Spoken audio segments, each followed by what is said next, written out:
cases. People want me to act. I'm supposed to close down the economy, the greatest economy in the history of the world, and we don't have one case confirmed in the United States. That's January 11th.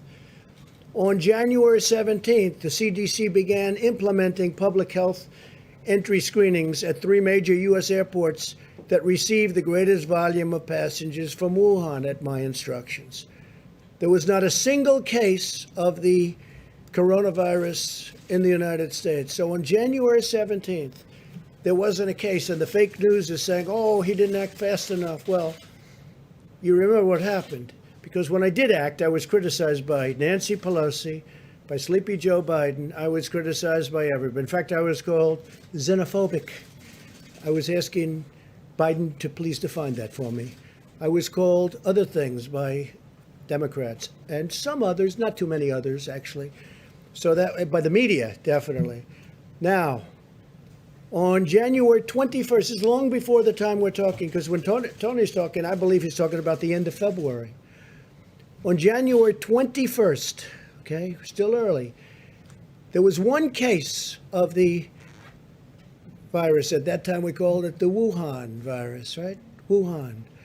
There was one case in the whole United States. We had one case. This is all documented. It all comes from you. A lot of it comes from you people. On January 21st, the CDC activated an emergency operations center. There was just one case, one person. That's why that ad was such a phony. There was one person in the United States. You know, they use the ad, there's only one person. That statement was made at that time. One case in the whole United States, one case. I'm supposed to shut down the government, the biggest economy in the history of the world. Shut it down. We have one case. 7 cases were on January 31st. Now, on January 21st, there was a case. Not one person had died. You heard that, Steve, right? Not one person. So we have this massive country, the United States of America. We have the greatest economy in the world, bigger than China's by a lot, right? Because of what we've done over the last 3.5 years prior to the virus, but including the virus. So we have the biggest economy, the greatest economy we've ever had, the highest employment numbers, the best employment numbers, best unemployment numbers also, the best of everything. So on January 31st, think of it, not one person has died. Not one. Nobody died. Not one, John. I don't think you'll find any. This is reported by CDC, confirmed by the news, which doesn't mean anything to me because they don't tell the truth. But CDC reported January 31st, not one person has died, and I issued a travel restriction from China. Think of it. So nobody died, and I issued. You can't get earlier than that. So we have nobody died, and I said, China, you can't come in. I'm sorry. Because I saw what was going on. It wasn't so much what I was told. It was that I saw what was going on, and I didn't like it. But I didn't speak to Tony about it, didn't speak to very many people about it. I didn't like it. So what did I do? Ready? January 31st, in the United States, not one person had died because of the Wuhan virus. So I issued travel restrictions on that date, even though nobody died, and I got brutalized over it by the press because I was way too early. I shouldn't have done it. Brutalized by the press, but sort of I've been brutalized for the last 4 years. I used to do well before I decided to run for politics, but I guess I'm doing okay because, to the best of my knowledge, I'm the President of the United States, despite the things that are said. So then, first mandatory quarantine in more than 50 years, we did. First mandatory in 50 years, the same restrictions that the Democrats and the media called xenophobic. Now, Joe Biden said he's a racist. Called me a racist because I said, we're shutting down entry from China. We're shutting it down. He called me xenophobic, and he called me a racist and other things. Since then, on a Friday night 2 weeks ago, Joe Biden issued a statement. It wasn't him. He didn't write it. I'm sure he doesn't even know that it was issued. But the people from his campaign, who are smart, people that write these little PR releases are pretty smart, reasonably good, not the best, but they're not bad. But they issued a statement saying that Joe Biden agrees that that President Trump was right to close it down to China. Now, he did that. Now, he issued it on a Friday night. We've all heard about that, John, Friday nights, right? In fact, his was later Friday night than I ever released mine on Friday nights, okay? So he did it pretty late. I mean, like at 11 o'clock in the evening or something. It's pretty late. Anyway, so Joe Biden issued, and it's one of those things. But in February, Nancy Pelosi said we should come to Chinatown. This is late February. Come to Chinatown. We think it's very safe. Come here. Let's all have the big parade, Chinatown parade, probably referring to San Francisco.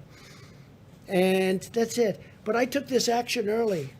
And so the story in the New York Times was a total fake. It's a fake newspaper, and they write fake stories. And someday, hopefully in 5 years when I'm not here, those papers are all going out of business because nobody's going to want to read them. But now they like them because they write about me. Now, with that, I have a couple of we have a few clips that we're just going to put up. We could turn the lights a little bit lower. I think you'll find them interesting. And then we'll answer some questions. I'll ask you some questions because you're so guilty, but forget it. But most importantly, we're going to get back onto the reason we're here, which is the success we're having. Okay? Please, you could put it on. Thank you. People should be more concerned right now with the flu in this country. A lot of people are concerned about the coronavirus because they're hearing a lot of news about it right now. But the reality is, comparing it to the flu, for example, it's not even close to being at that stage. What if it is worse? Is this a moment where maybe countries put politics aside, a little bit of pride aside, and do we have U.S. officials? Should U.S. professionals such as yourself get involved? How worried should Americans be about coronavirus? Coronavirus is not going to cause a major issue in the United States.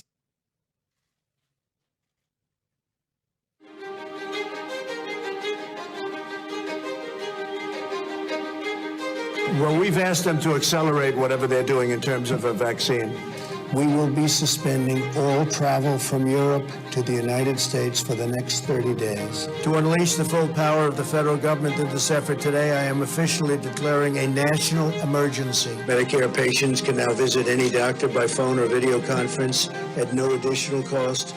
The first 1 million masks will be available immediately.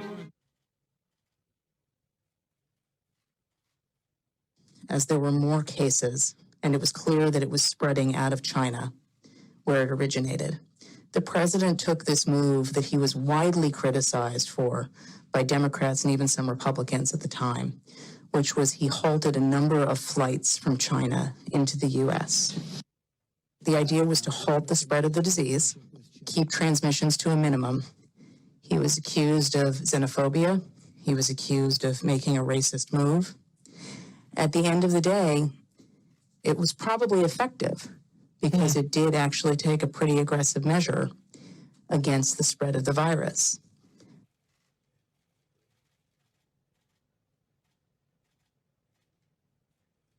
His team is on it. They've been responsive late at night, early in the morning, and they've thus far been doing everything that they can do, and I want to say thank you, and I want to say that I appreciate it. He returns calls. He reaches out. He's been proactive. We got that Mercy ship down here in Los Angeles. That was directly because he sent it down here. 2,000 medical units came to the state of California, these FMS, these field medical stations, and that's been very, very helpful. The president has been outstanding through all this. The vice president's been outstanding. Members of the coronavirus task force, very responsive. We had asked if we could have, New Jersey could have access to a piece of the beds that are on the USNS Comfort, and the president came back, called me a few minutes before I walked in here to say indeed they would grant that to New Jersey. So that's a big step for us in addition to all the other capacity. That news is literally hot off the press, and I thank the president and vice president who are on the call together. President Trump approved Arizona's request for a presidential major disaster declaration. I want to thank the president for a quick turnaround. We requested this on a Wednesday, and we had approval by Saturday morning. And we are grateful to the administration for their continued support and responsiveness. Well, first of all, I want to thank the president and the vice president for doing a really good job of communicating with all the governors. So we could give you hundreds of clips like that from governors, including Democratic, or Democrat as I call them, governors, which is actually the correct term. We could give you hundreds of clips just like that. We have them. We didn't want this to go on too long, but I just want to say it's, it's very sad when people write false stories like, in that case, I guess it was gotten mostly from the New York Times, which is a highly, if you had libel laws, they would have been out of business even before they'll end up going out of business. So it's too bad. But we could have given, you saw the statements. We have hundreds of statements, including from Democrats and Democrat governors. And if you look, they were all saying, we need ventilators, you don't hear ventilators anymore. They have all the ventilators they need, which we were right about. We said, you're asking for too many, you don't need that. And in all fairness, these two people right here, Dr. Birx, Dr. Fauci, they said, I don't think they need that many ventilators. I said, I agree. At one point, and I'm not knocking New York for this, but they were asking, you remember, 40,000 ventilators. And that's more than they have all over the country. And we got them a lot of ventilators, and nobody's complained. We got them, as you know, beautiful. We built hospital rooms all over the country. The governor of Louisiana, John Bel Edwards, was very nice. He said, you know what, you don't have to build a second hospital because good news is happening. They're not able to fill the beds. They needed 2 hospitals. We built one. It was perfect. We're just starting the other. I called him up. I said, do you think we should build the second one? I don't think you're going to need it. He said, let me get back. He got back. We didn't need it. With Governor Cuomo, in all good spirit and faith, he wanted to have the Jacob Javits Center done. And we built 2,900 incredible beds, incredible. Then we made it COVID, or to be exactly accurate, COVID-19, and which was a lot of work. We had to change the ductwork. We had to seal up certain areas. We had to put areas of rooftop things over the beds. We did a lot of work, and we had it, but they never really had too much use for it. And they called also, Mayor de Blasio, rightfully, he called, he said, would it be possible to get more medical help? So now not only are we building facilities, they're asking us for help because they're unable to man it. And we got him the help. We got Mayor de Blasio a lot of help. Then when the Javits Center wasn't used much, and then, as you know, the Mercy, we took the Mercy and we took the Comfort, and we made them both Los Angeles and New York. We made them COVID adaptable, which was not easy to do. And we didn't get almost any people sent there. They didn't need them at the beginning because they didn't need it for anything but this, because there were fewer accidents, fewer motorcycles, fewer everything. And what we did was like an incredible job, but they didn't need them. It turned out they were there. We were ready. You know the expression, they have an expression, ready, willing, and able. We were ready, willing, and able. What the Army Corps of Engineers did was a miracle. What FEMA did was a miracle. What the doctors did. So I got a call 2 days ago from the mayor of New York. He said, could you help us even more with medical personnel? And we sent, I think it was 448 doctors, nurses, and respiratory experts, real experts. And I got a call from the mayor, and he said, I want to tell you, incredible, these people are incredible. He said they lifted the spirits of the hospital workers from New York City like nothing I've ever seen. He was unbelievable what he said, was really appreciated. And I let them know that. I let the military people. He said they went in there so brave, so incredible. They lifted the spirits of everybody. We did all of this work. But when you read the phony stories, nobody acknowledges this. And it doesn't have to be acknowledged from my standpoint, but it does have to be acknowledged from the great work that these doctors, nurses, the Army Corps of Engineers, FEMA, all these people, they've done this incredible job. And they shouldn't be abused, because you take a look at what's happened. Nobody's asking for ventilators, except outside of our country. Outside of our country, they're calling me, every country, they're calling me, so many countries, and I'm going to try and help them because we have thousands of ventilators being built. But nobody's asking for ventilators. Nobody's asking for beds because we built hospitals. I think we built 20,000 beds in a period of a couple of weeks. The job they've done is incredible. With all of that being said, I'm getting along very well with the governors. And if I wouldn't, Mike Pence had a call today with the governors, and it was like a 10. I said, how was it? He said, it's a 10. He used one of my expressions, actually. But he said it was like a 10. And I'm sure you people were probably on the call, although you weren't supposed to be. But you were sitting in somebody's office listening to it, because every time we have these, and you would know that for weeks those calls have been very good. But there wasn't a raised voice. There wasn't even a statement of like, we think you should do this or that. I heard it was like just a perfect phone call.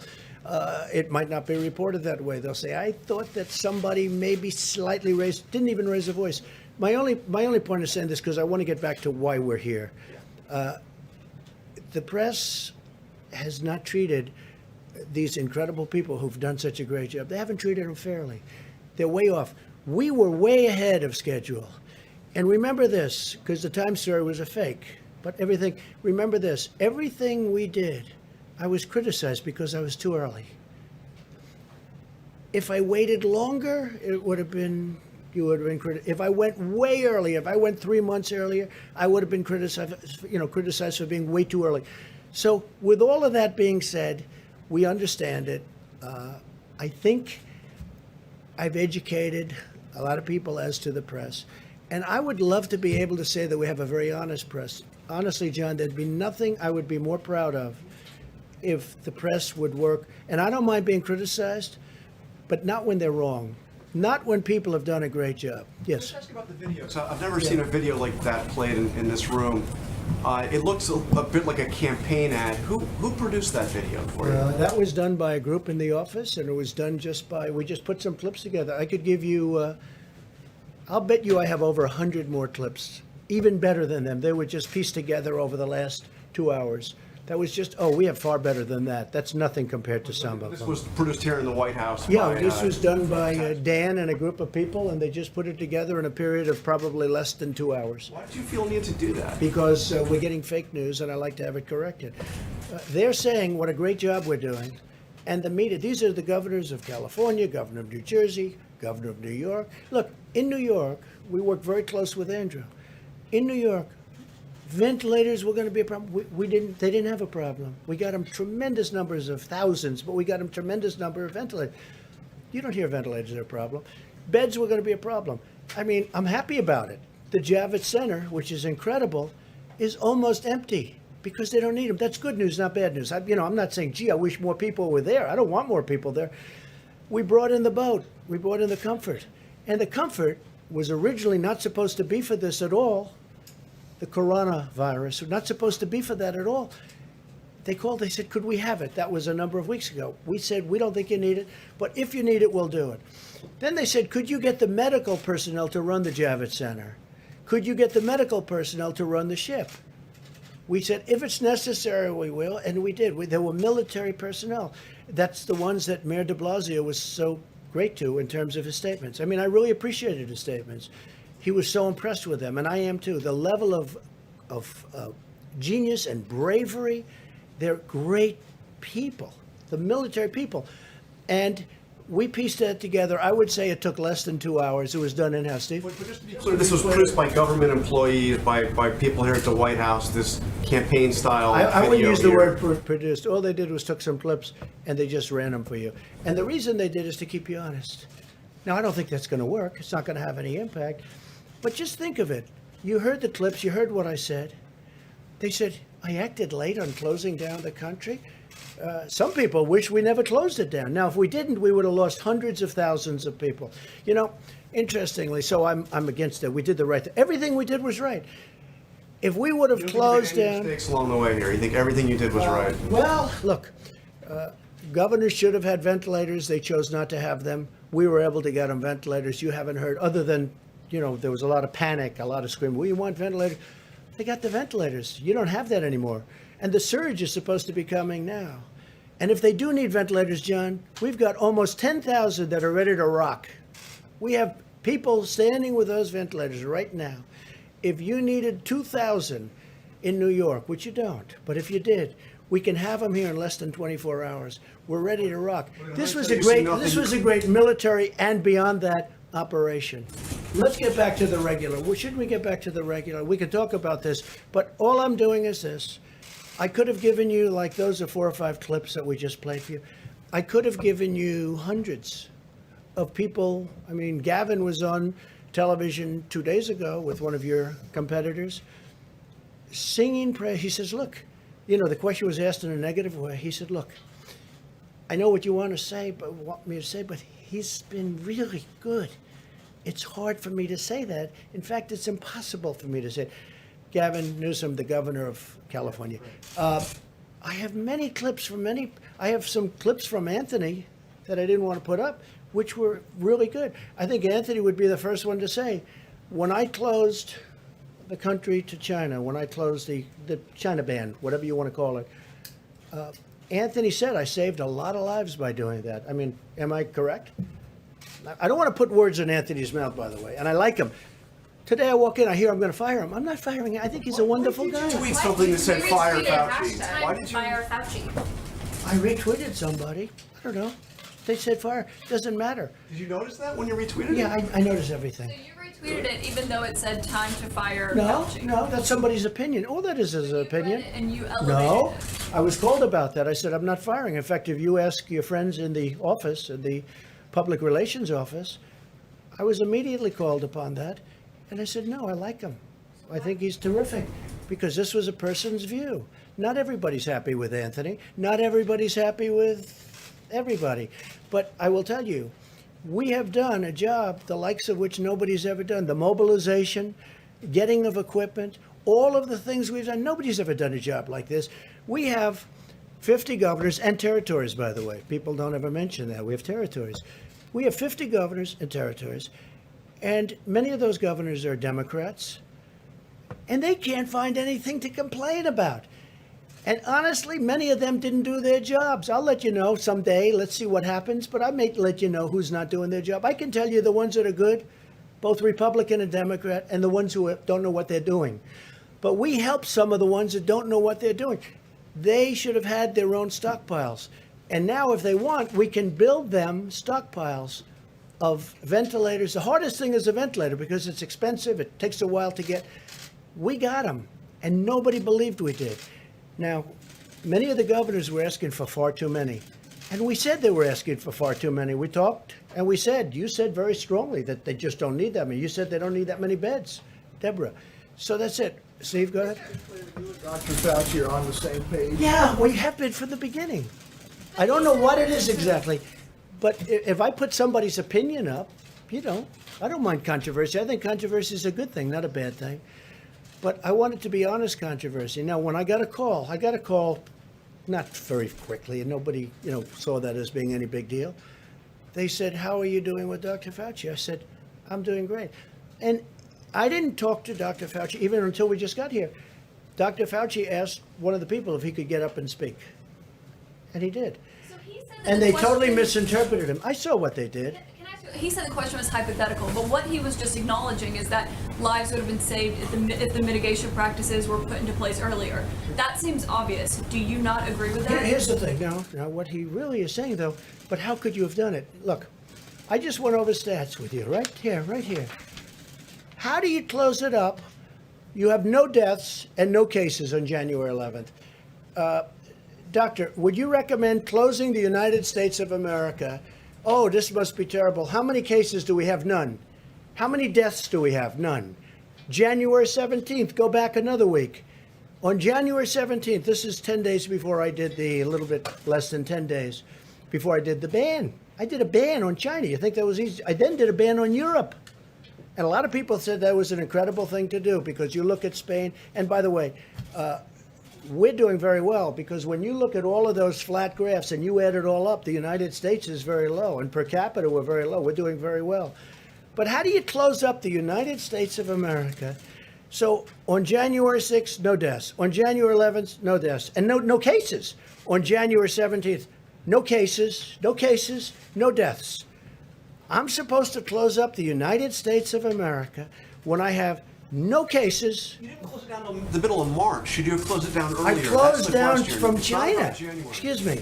I closed it down from China. And by the way, some people think I should have waited longer and maybe ridden it out. I disagree with them, okay? But it was thought of. I mean, that was an alternative. You know, there are a lot of people that would have said, let's write it out. Now, I'll give you the good news.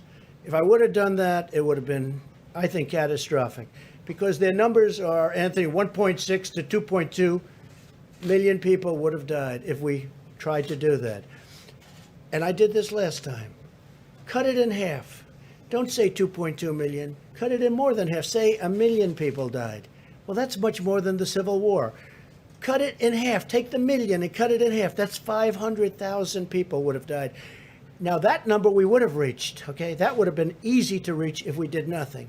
So we did the right thing, and our timing was very good. But here's the one thing, and you have to say this. When you ask me, why didn't you do this? How come when I did the ban on China and instituted some very tough things, how come Nancy Pelosi a month later is in Chinatown saying, let's all march, this is not going to happen? How come we have many of the experts from CNN and many other networks, if you call CNN a network, I don't personally, but we have CNN, we have many other places, and they're all saying, he doesn't need to do it. He doesn't need to do it. All I'm saying is this: how do you close down the greatest economy in the history of the world when on January 17th you have no cases and no death? When on January 21st you have one case and no death. One case. Think of that. Now, we're supposed to close down the country, but here's what happened. When on January 31st I instituted the ban, Joe Biden went crazy. He said, you don't need the ban. He didn't go crazy. Like, he didn't even know what the hell the ban was. But he didn't go crazy. But he did say, he did call me xenophobic. Wait a minute. He called me xenophobic.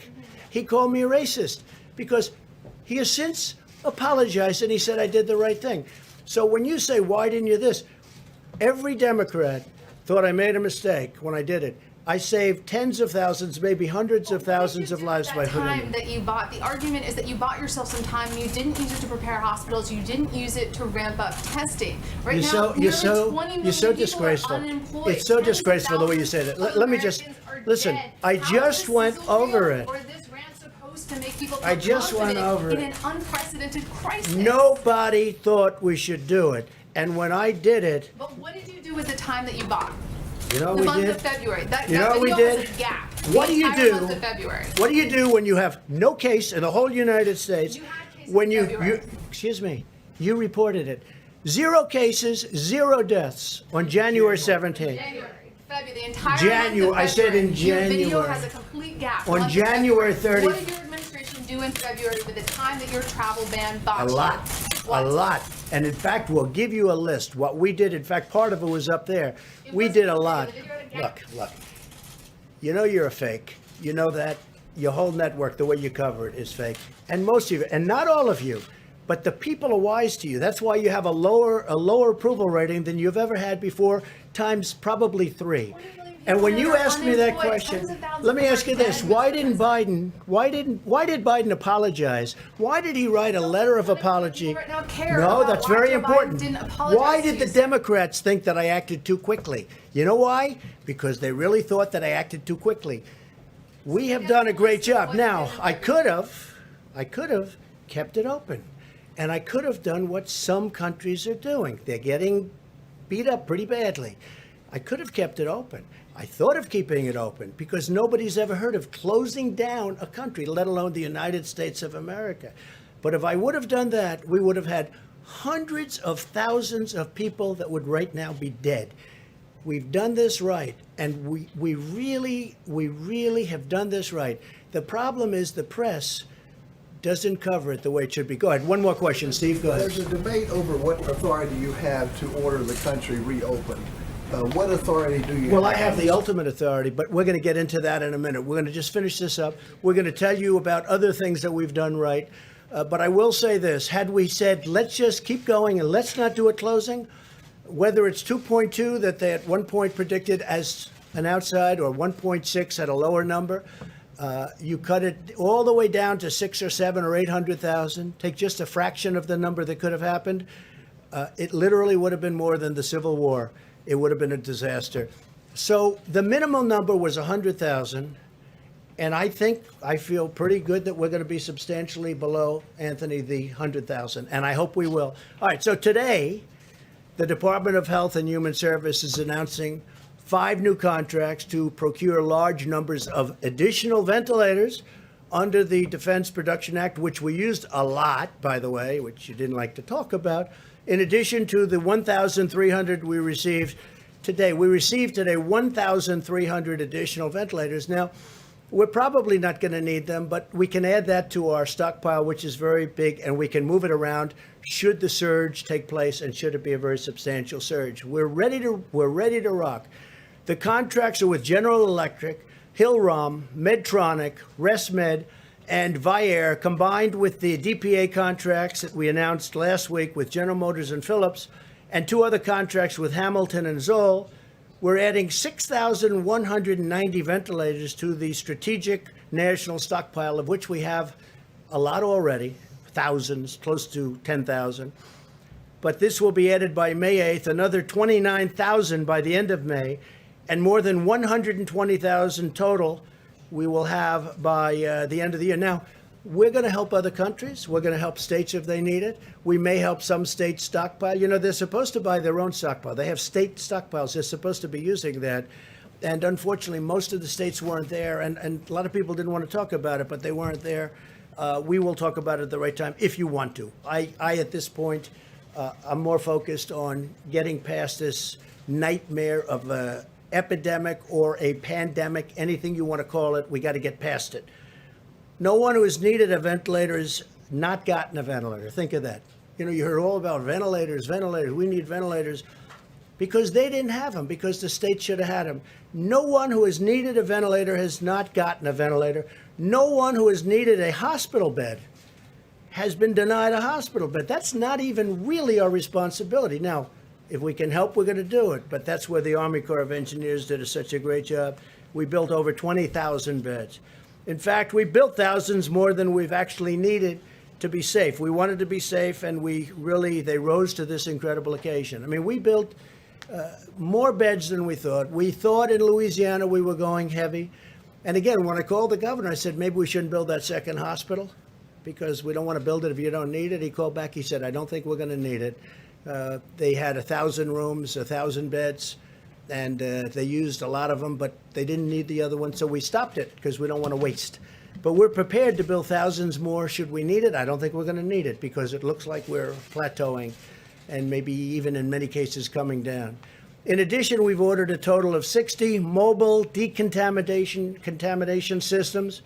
So the decontamination system from Bethel in Ohio is an incredible thing because it takes the masks and up to 20 times you can decontaminate a mask. And I've been asking from the beginning, why can't we sterilize or sanitize these masks? And it turned out we can. And there was a great company in Ohio. They sent us some great equipment, and they're doing that now. And now we're going to have more than 33 million N95 masks per week will be cleaned, decontaminated, and it'll be great. It's something that, frankly, I think people should have thought of a long time ago. 5 more flights landed today as part of the Project Airbridge, our massive airlift operation to bring personal protective equipment into the United States, which has now delivered nearly 500,000 N95 masks, 370 million gloves, 25 million surgical masks, and 4.9 million gowns. So we have millions of gowns, gloves, masks, all surgical equipment coming in should the states need it. Now, the states are supposed to be buying their own stuff, but should they need it, we are ready to give them because we're building up our stockpile again like crazy. Remember, I and you saw the stories, I inherited this administration, Mike, myself, the whole administration, we inherited a stockpile where the cupboards were bare. There was nothing. And I say it, and I'll say it again, just like we didn't have ammunition, we didn't have medical supplies, we didn't have ventilators, we didn't have a lot of things that should have been had. And you can read your own stories on that because you know what happened. They didn't want to spend the money. but we did. To date, we've facilitated the supply of more than 38 million N95 masks nationwide. This week, we'll be sending 2 million N95 masks to the Commonwealth of Pennsylvania. The Vice President will go into more detail. He's got great detail on that, and I think it's a pretty amazing story. We have a lot of masks already in stock, and we have more coming. We're further expanding hospital surge capacity in key areas of the opening, and we have a portion of certain VA hospitals and non-veteran coronavirus patients, including at the East Orange, New Jersey Medical Center, as well as facilities in Manhattan and Brooklyn. They're ready, they're able, they're beautiful. Hopefully we won't need too many of them because, frankly, we built everything that the governors wanted, and in many cases it's too much. We told them it was too much, but we wanted to err on the side of caution. The United States has now conducted nearly 3 million tests for the virus. 3 million, the most of any nation. We are performing approximately 115,000 tests every single day, and our rate of testing is especially high in areas hardest hit by the virus. If you look, and that's really, and it's hit some areas, the virus very, very hard. For example, per capita testing in New York is higher than the rest of the world. The NIH, CDC, and FDA are also currently validating several antibody tests that will allow us to determine whether someone has already had the virus and potentially become immune to infection. We're looking at that. The antibody tests are going to be very interesting over the next short while. A lot of things are being developed as we speak. In the race to develop effective treatments, the drug company Gilead announced that its drug remdesivir has shown promising results, very promising, in compassionate use settings. In addition, the FDA has just granted emergency use authorization for a device that removes certain proteins from the bloodstream, possibly preventing a patient's immune system from overreacting to the virus and damaging vital organs, which is a big problem. Furthermore, over the last 7 days, my administration has deployed roughly 28 million doses of hydroxychloroquine from our national stockpile. We have millions of doses that we bought, and many people are using it all over the country. And just recently, a friend of mine told me he got better because of the use of that drug. So who knows? And you combine it with Z-Pak, you combine it with zinc, depending on your doctor's recommendation, and it's having some very good results, I'll tell you. Think if anybody recommended it other than me, it would be used all over the place, to be honest with you. I think the fact that I recommended it, I probably set it back a lot. But it's a lot of good things are happening with it, a lot of good tests. Scientists are also pursuing a blood therapy known as convalescent plasma. Convalescent plasma. This therapy uses antibodies from the blood of recovered patients to treat those who are sick. And this is something that actually is a very old procedure, but it's done in a very modern way. During this difficult time, we're also working to ensure that the 2020 census is completed safely and accuracy. We may be asking for an extension because obviously they can't be doing very much right now. They wouldn't even be allowed to do it. So the census, we're going to be asking for a delay, a major delay. I think, how can you possibly be knocking on doors for a long period of time now? The Census Bureau recently made the decision to temporarily suspend its field operation data collection activities to help stop the spread. In addition, while millions of Americans continue to complete their questionnaire online, the Census Bureau has asked Congress for a 120 extension. I don't know that you even have to ask them. This is called an act of God. This is called a situation that has to be, they have to give. And I think 120 days isn't nearly enough. My administration is also taking bold action to help American workers. On Friday, Americans began receiving the cash payments authorized by a historic $2 trillion relief bill. By the end of the week, nearly 80 million Americans will receive a total of $147 billion. And from what the Secretary of the Treasury tells me, that's very much on time and going very nicely. He'll be speaking in a moment. In payments, these payments go directly into the banks and the bank accounts of these people. Millions of additional payments will follow. The typical family of four will receive $3,400. That's for a family of four. That's something. Additionally, through our Paycheck Protection Program, which is a tremendous success, and they should extend it and increase it. This has been a tremendous success. so successful that the banks are taking a little bit longer to distribute the money, but it's going rapidly. We've now processed over $200 billion in loans to help small businesses retain their workers. Now we urgently need lawmakers to set aside the partisan agendas and to replenish this program with new funds, because it's really something that has been an incredible success. And they need more money to keep it going, to take care of these businesses and keep them open. I want to thank the many governors, health professionals, scientists, and business leaders for their incredible hard work and input over the past month, and even long beyond a month, Mike, I would say. We've been working together with a lot of them for, it seems like, forever. I've been having many discussions with my team and top experts, and we're very close to completing a plan to open our country, hopefully even ahead of schedule. And that's so important. We will soon finalize new and very important guidelines to give governors the information they need to start safely opening their states. My administration's plan and corresponding guidelines will give the American people the confidence they need to begin returning to normal life. That's what we want. We want to have our country open. We want to return to normal life. Our country's going to be open, and it's going to be successfully opened. And we'll be explaining over a very short number of days exactly what is going to be. We've also, as you probably heard, developed a committee. We're actually calling it a number of committees with the most prominent people in the country, the most successful people in the various fields, and we'll be announcing them tomorrow. This weekend, the United States also helped facilitate an unprecedented agreement among the 23 nations of OPEC+. That's OPEC plus additional energy-producing nations, representing many of the world's largest oil-producing countries, to stabilize oil markets. And we have, in fact, and I think you've seen a big stabilization over the last couple of days. Together, countries around the world will cut oil production by approximately 20 million barrels. People are saying 10 million, but we think that the number that they'll actually hit is going to be closer to 20 million barrels a day, and that will help a lot with saving jobs all over Texas and Oklahoma and North Dakota and many of other of our big energy states. This historic action will help nearly 11 million American workers who are supported by the U.S. oil and gas industry. It's a very monumental agreement. I want to thank Saudi Arabia and the King of Saudi Arabia, Crown Prince of Saudi Arabia, both. I want to thank President Putin of Russia, and I want to thank a very good friend of mine, man who's become a friend of mine. The President of Mexico showed great flexibility. President Lopez Obrador.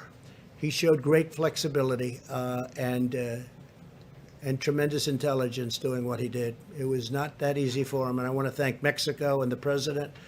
This is a very historic deal, very historic. So we'll see how it all goes. In this time and challenge, and we are certainly in a time probably like we haven't been in many, many decades. We are strengthened and sustained by the bonds of love and loyalty that unite all Americans. I'm so proud of the American people. Everywhere you look, you see the patriotism of our people shining through, and the courage of our doctors and nurses on the front lines, in the dedication of our food supply workers, and in the commitment of every citizen to achieving victory over the virus. That's what's going to happen. It's going to happen sooner than people think, and we're going to be smart about it, very, very smart about it. We're going to be safe about it. We're going to be listening also to the great doctors and medical professionals. Together, we're beating back the invisible enemy, and we're paving the way for great resurgence, really a great resurgence for American prosperity. Our country wants to go back. They want to go back to work. They're going to go back safely, and that's what we want. I'd like now to ask Vice President Pence to say a few words, followed by Dr. Fauci and Dr. Birx. I think before we do this, because I know there's an emergency where they want Steve to come. So what I'll do is I'll ask Steve to come up, Secretary of the Treasury. You can talk a little bit and then maybe take a couple of questions about what's happening. Tell them the success we're having. Thank you very much. Thank you, Mr. President and Mr. Vice President. As you announced, we are very pleased that we are ahead of schedule on delivering the economic impact payments. These were what was known as the checks in the mail that we want to deliver in direct deposit. This is ahead of schedule. We started processing those last Friday. We expect that over 80 million hardworking Americans will get the direct deposit by this Wednesday. And we know how important that is to all of those hardworking Americans, many of which are at home not working at the moment. If you do not receive them by Wednesday, on Wednesday we will be launching at irs.gov. Click on irs.gov, go to Get Your Payment. If you filed a tax return in 2018 and 19 or 19, have that information available. You'll be able to ID yourself. You'll be able to put in your direct deposit information. And within several days, we will automatically deposit the money into your account. We want to do as much of this electronically as we can. It's very important in this day and age. It's more secure, and you don't have to go to the bank. If you are a Social Security beneficiary, you do not need to do anything. You will get a direct deposit. If you have not filed and did not need to file a 2018 and 19 return, you can go to irs.gov now and enter your information and authenticate yourself. So again, we are very pleased that that is ahead of schedule. I'd also like to announce the progress we're making on the new SBA program, the PPP. Let me just remind everybody, this is a brand new program that is now 1 week old. We have distributed and confirmed $230 billion of loans to over 4,600 lenders participating. That is multiples and multiples of anything that the SBA has ever done in 1 year before. And I especially want to thank the broad-based community banks that are participating.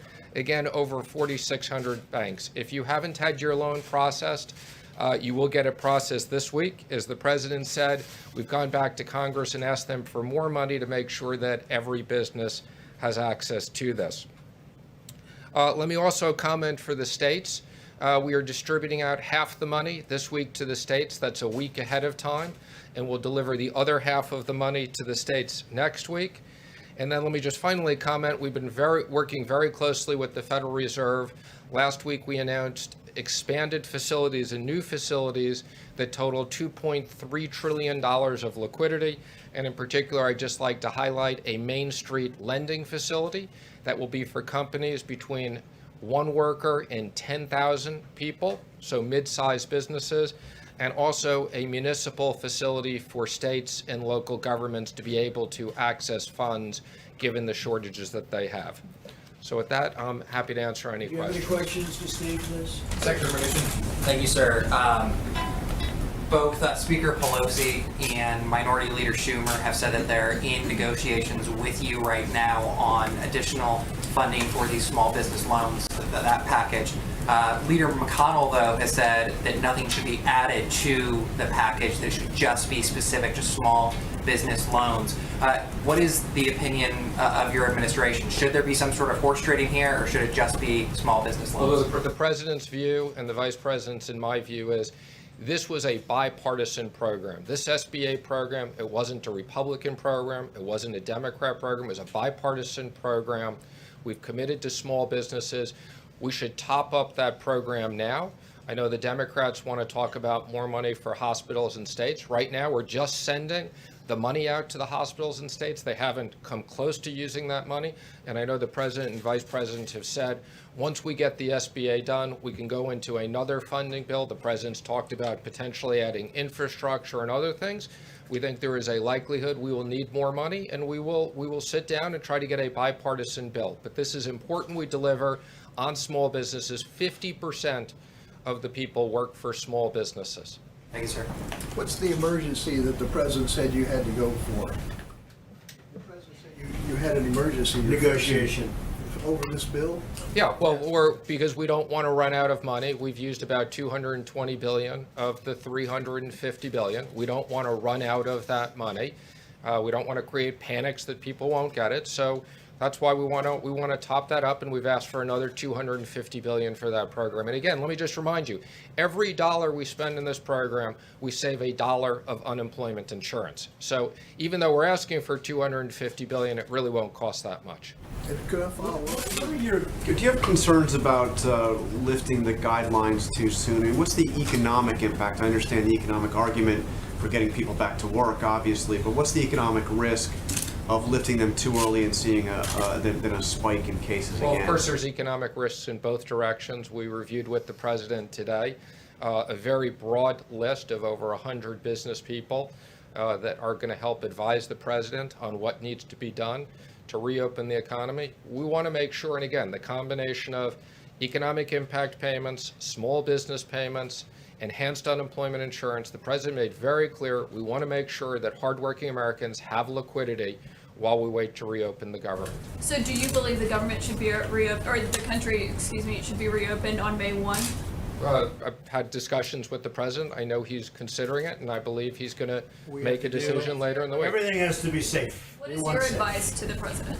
My advice is as soon as it's ready to open and based upon the medical professionals, and again, we're working very closely with the president and outside business leaders to develop a plan. I just wonder, to ask you, Mr. President, what you think, if you could sketch for us what reopening the economy looks like. Do you think it's going to be everything open, or do you think... We'll be doing that over the next few days because we'll probably be making a statement about that and exactly what it looks like. I know what that looks like, but I also want to get the advice, in a sense. We have some of the biggest from every business on this council. We're actually setting up a number of different councils or committees, I guess you could call them. And we have a lot of smart people. I think that they will give us some also good advice. But no, we want to be very, very safe. At the same time, we got to get our country open. Yeah, and I understand that, Mr. President. Do you think there is a possibility then that what you do is you open it incrementally? Do you think people will go back to restaurants, concerts, the cinema? I do think so. Eventually they will, yeah. And let me ask one. I think eventually they will do that. And I think we're going to, boom, I think it's going to go quickly. Our people want to get back to work, and I think there's a pent-up demand like there hasn't been in a long time. And that's why you see the stock market.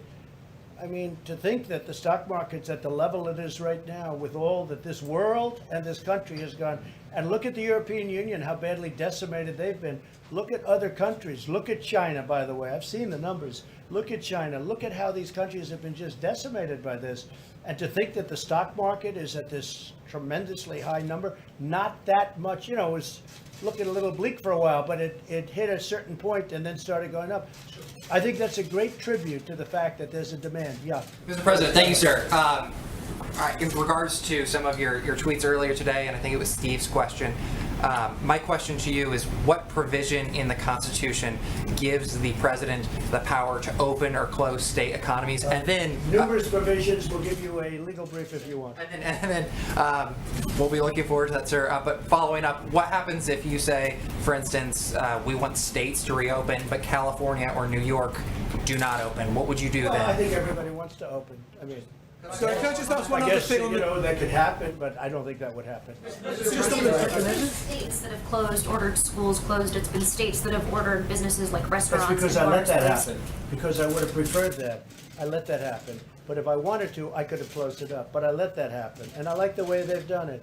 And the 7 that remained really in sort of a semi-lockdown, if you look at those states, they've really done a very good job. They're very much different from a New York or from other places where they've been hit very hard. So you're prepared then to pick on states and say, I order you to open your schools, I order you to force kids to be able to go? Yes, Mr. President. Following up on that, there are 2 consortiums of states today, California, Oregon, Washington on the West Coast, northeastern states, totally representing about 100 million people who said they're going to cooperate and decide when to reopen. Well, they can those decide, states. but Does that undermine what you're trying to do? No, not at all. Let me just tell you, very simple. I'm going to put it very simply.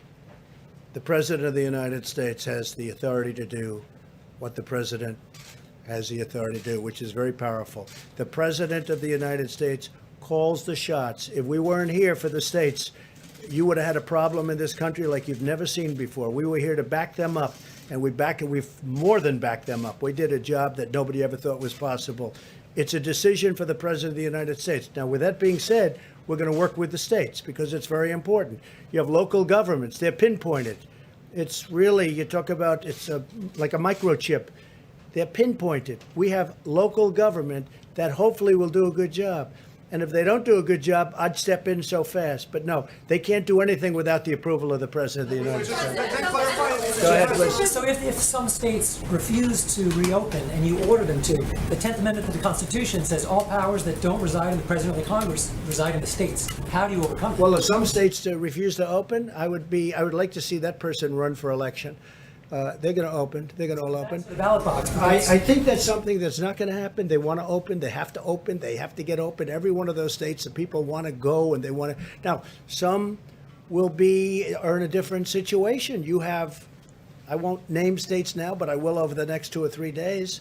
I'm going to be very specific. But you have some states where this is not the kind of a problem that it is in New York or Louisiana or Michigan or other places that got hit very hard.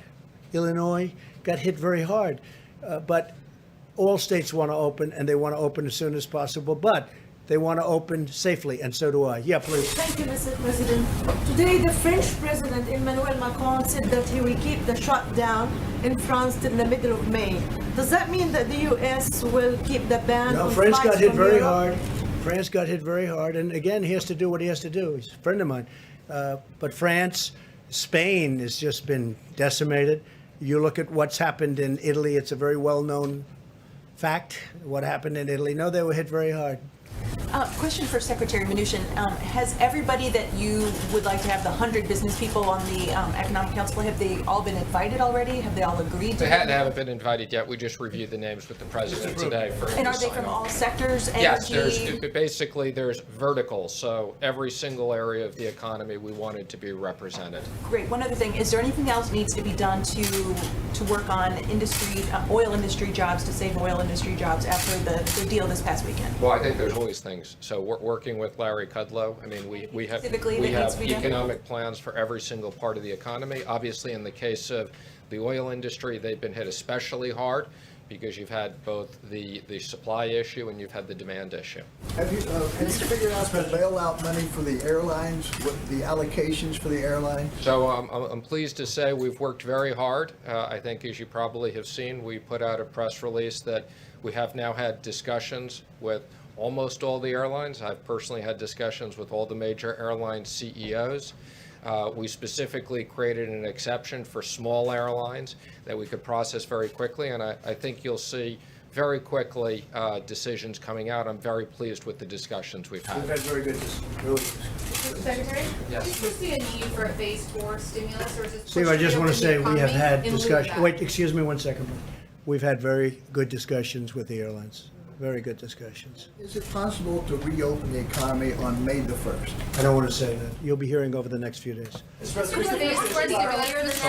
me just Do you comment. still Let me answer see a your need for a question. phase 4? Is this push in lieu of another stimulus? Okay, so again, let me just comment. I mean, Congress on a bipartisan basis approved an unprecedented amount of money to help American workers and American business because it was no fault of their own that business was closed down. We have been very diligently executing on that. You know, everybody said it was going to take months to get people money. We are executing very quickly. We created a whole new SBA program in a week. Our job right now is to execute the $2.3 billion, which we can add several $1 trillion with the Fed. The one area we are particularly concerned about is the small business program. Quite frankly, it's even more incredibly popular and successful than we anticipated. So the president wants to be very clear we have money for that. And once we get done with that, we will review with the president. If there is more money that needs to be to support this economy, to support hardworking Americans, we will work with Congress to get that And done. Steve, do you want to talk about phase 4? So phase 4, the president has talked about infrastructure for a long period of time. We've talked about, to the extent that the hospitals need more money because of the medical issues, we'll monitor that.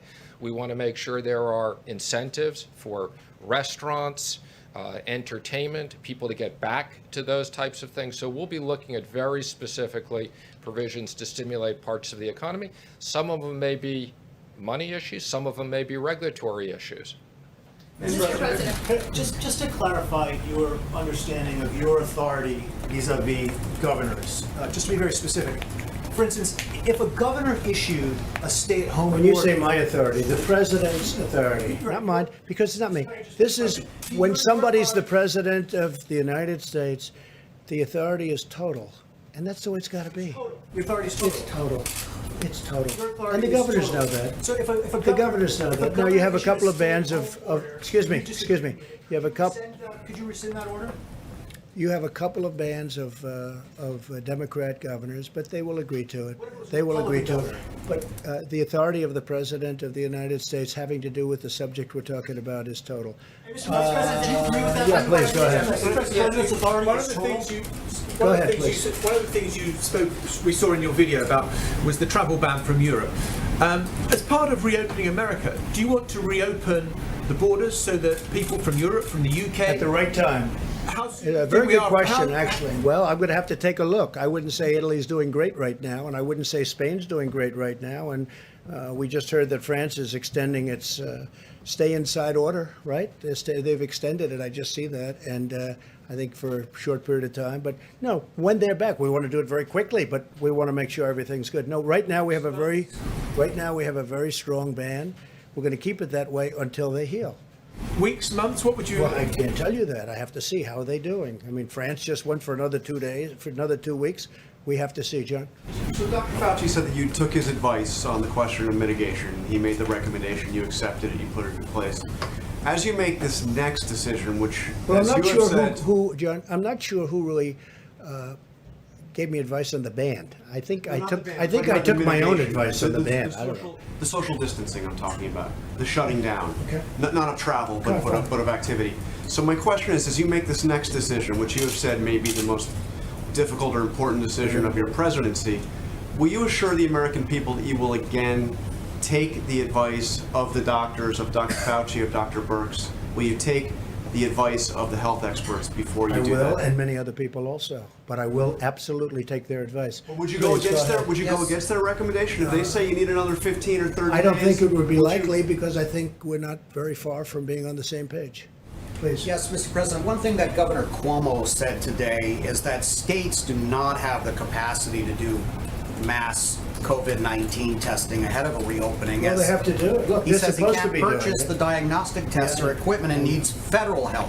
Well, So will the they may states need get help, that? Will they get it? But they're there. They're on ground. They've got local mayors, local representatives. They have people that do it. Supplies. And what we did last time is unprecedented. We literally rebuilt tests. We rebuilt a whole industry because we inherited nothing. What we inherited from the previous administration was totally broken, which somebody should eventually say. Not only were the cupboards bare, as I say, but we inherited broken testing. Now we have great testing. I just left the top executives at Abbott. Who would have thought that would have happened, where they have such a great test as that? And in fact, what I'll do, I think, unless you have any further questions for the Secretary of the Treasury, do you have anybody for Steve? Anybody? Is that for the Secretary of the Treasury or for me? Because if it's for me, we can wait. For Secretary We have to get him back to work, okay? Yes, sir. For Secretary Mnuchin, a question from one of my colleagues who's not able to be in the room. They're curious about the SBA rule that prevents small casinos from getting some of this relief. Is that something that you're taking a look at? Is there going to be a change to So that? not small casinos, but there are such things as small taverns and restaurants that have literally, small gaming things, and we are coming out with some additional guidance on that. But I want to be clear, it's not small casinos. Secretary, Yes. there was a letter that some House Republicans sent this weekend about liquidity for mortgage servicers. Yes.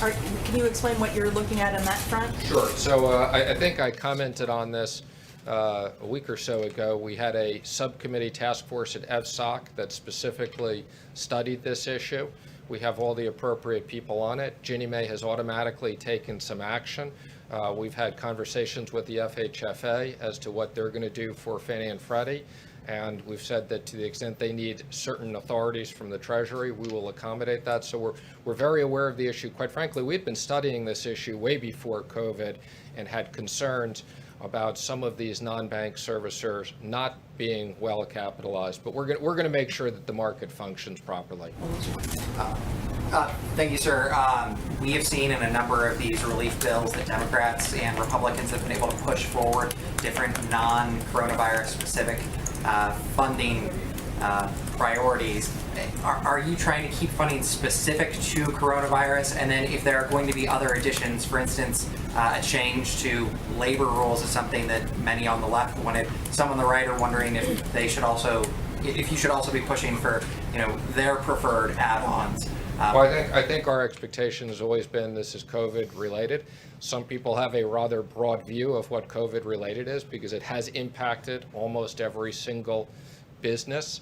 I think the president has talked about the Kennedy Center, which is a good institution. Obviously, that was not the major priority of the bill, but they were hit with COVID related. But no, the president has instructed, we want to be very specific in the next bill. It's COVID related items. Well, we didn't want to do the Kennedy Center, just so you understand, and that was done. The Democrats wanted it in. We didn't want that, but they wanted it in, and we had to agree in order to get something done for the workers.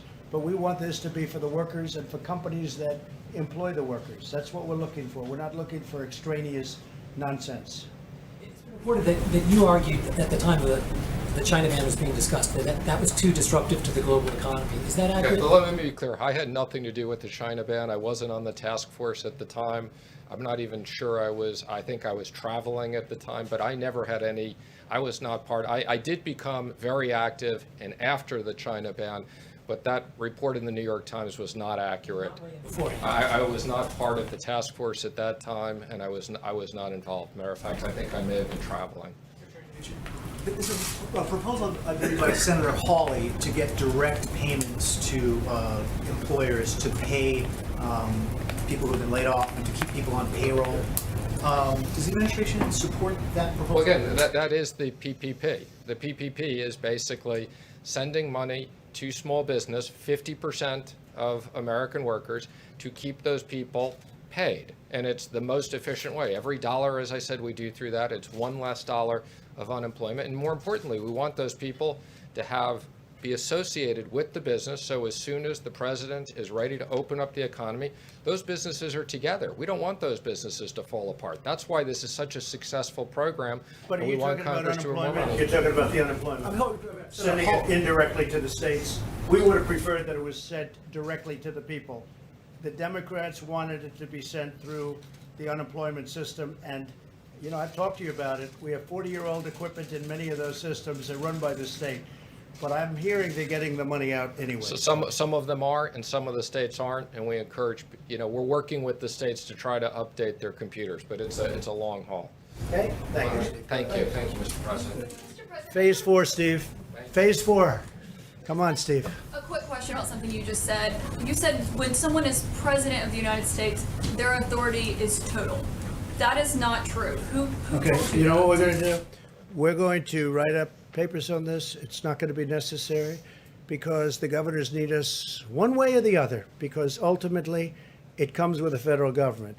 That being said, we're getting along very well with the governors, and I feel very certain that there won't be a problem. Yeah, please, go ahead. Has any governor agreed that you have the authority to decide when their state I haven't opens asked back up? anybody because But I no don't, one has you know why? even- Because I don't have to. Go ahead, please. But who told you the president has the total authority? Enough, please.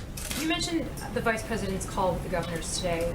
Governor Hogan of Maryland has urged your administration to ask Congress for $500 billion to help stabilize budgetary shortfalls created by coronavirus. It's nice of Governor Hogan, very much. We appreciate Governor Hogan's statement. Governor Cuomo said the CARES Act ignored state government revenue shortfalls. Do you support that request? And Mr. Which Vice one? President, What did you say? he said the CARES Act ignored the budgetary shortfalls. Well, they're looking at things in phase 4 where they have, where they talk about states, and they're also talking about hospitals. They're talking about states who have been battered, and they're also talking about hospitals, and we're certainly willing to look at that. Will you urge Congress on their behalf? We'll see what we all come back with, but they are talking about states, and they're talking about hospitals. OAN. Thank you, Mr. President. Governor of Michigan, Gretchen Whitmer, has on Thursday signed an executive order banning the sale of non-essential goods. If other states The sale of what? non-essential goods, she has banned the sale of non-essential goods. Many are calling this draconian, unconstitutional. As president, do you think that if other states were to follow her example in the coming weeks, that the federal government should intervene? Well, I don't think that's going to happen. I think it's very extreme, but she's doing it, and I think it's going to be over a long way before we have to start thinking about it too much. It is strong. It's a very strong position to take, but they're making a lot of progress in Michigan, so let's see how it all works. What is the status of the funding for the World Health Organization? We're going to be talking about that very soon. I'm getting a full report. I'm not happy with the World Health Organization. Not happy with the World Trade Organization either. We've been ripped off by everybody. This country, for so many years, has been ripped off by everybody, whether it's a World Health or World Trade. They're like, I call them the Bobbsey twins. They look at our country. For years and years, we had people that did nothing about it. We're doing a lot about it. So we'll have a report, and we're also talking about the World Trade Organization. But we've made a lot of progress there. We're now winning cases for the first time because they know I'll leave if we don't get treated fairly. This country, our country, was at a point where we rarely, if ever, won the lawsuits within the World Trade Organization. But now we're winning a lot of them because they know I'm not playing games. We will pull out if we have to. We just won a $7 billion lawsuit, which was very nice. Do you expect a decision this week on cutting funding for the WHO? Yeah, I would say by the end of the week I'm going to make a decision on that. Yeah.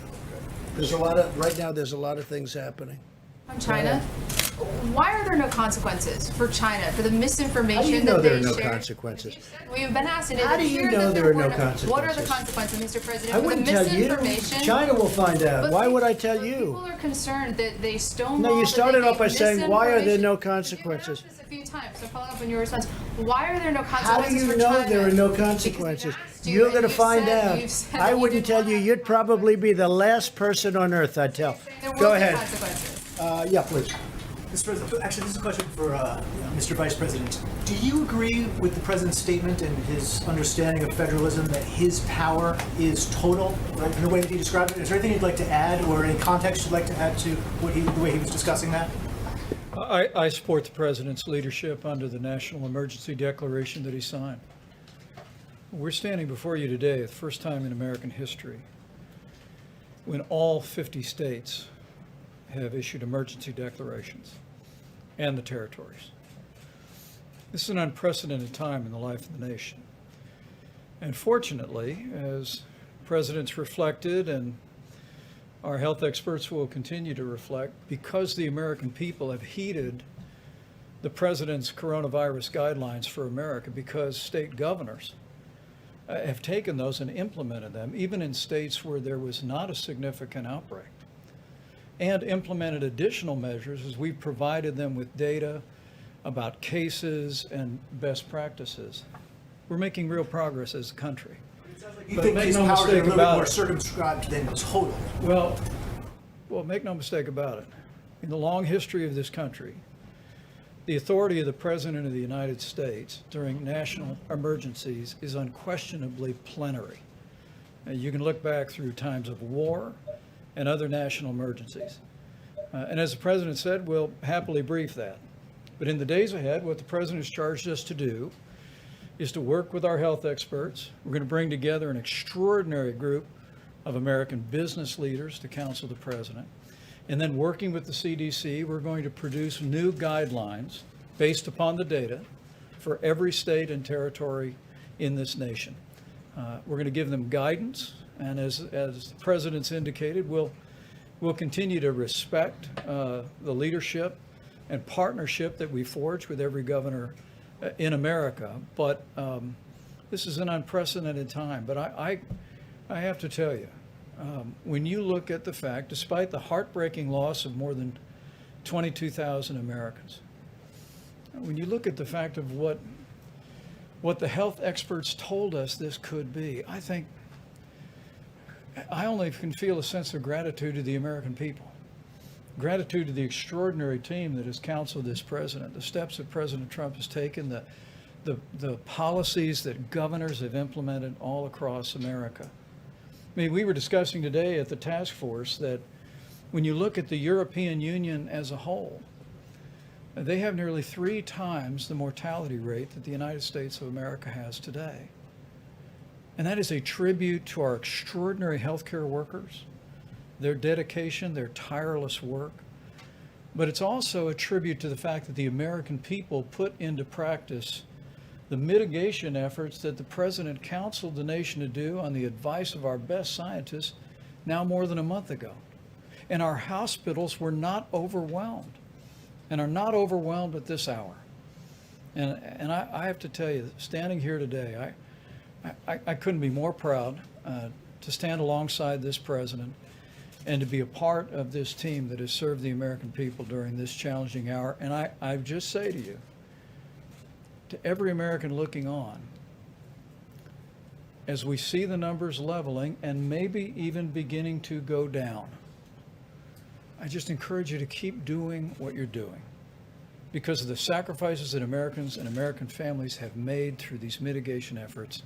You're saving lives and you're seeing our nation through this time. Sir, did the states tell you, you've been talking to the governors quite a bit, did those coalitions of states on the West Coast and in the Northeast, did they tell you what they were going to be announcing before they announced it?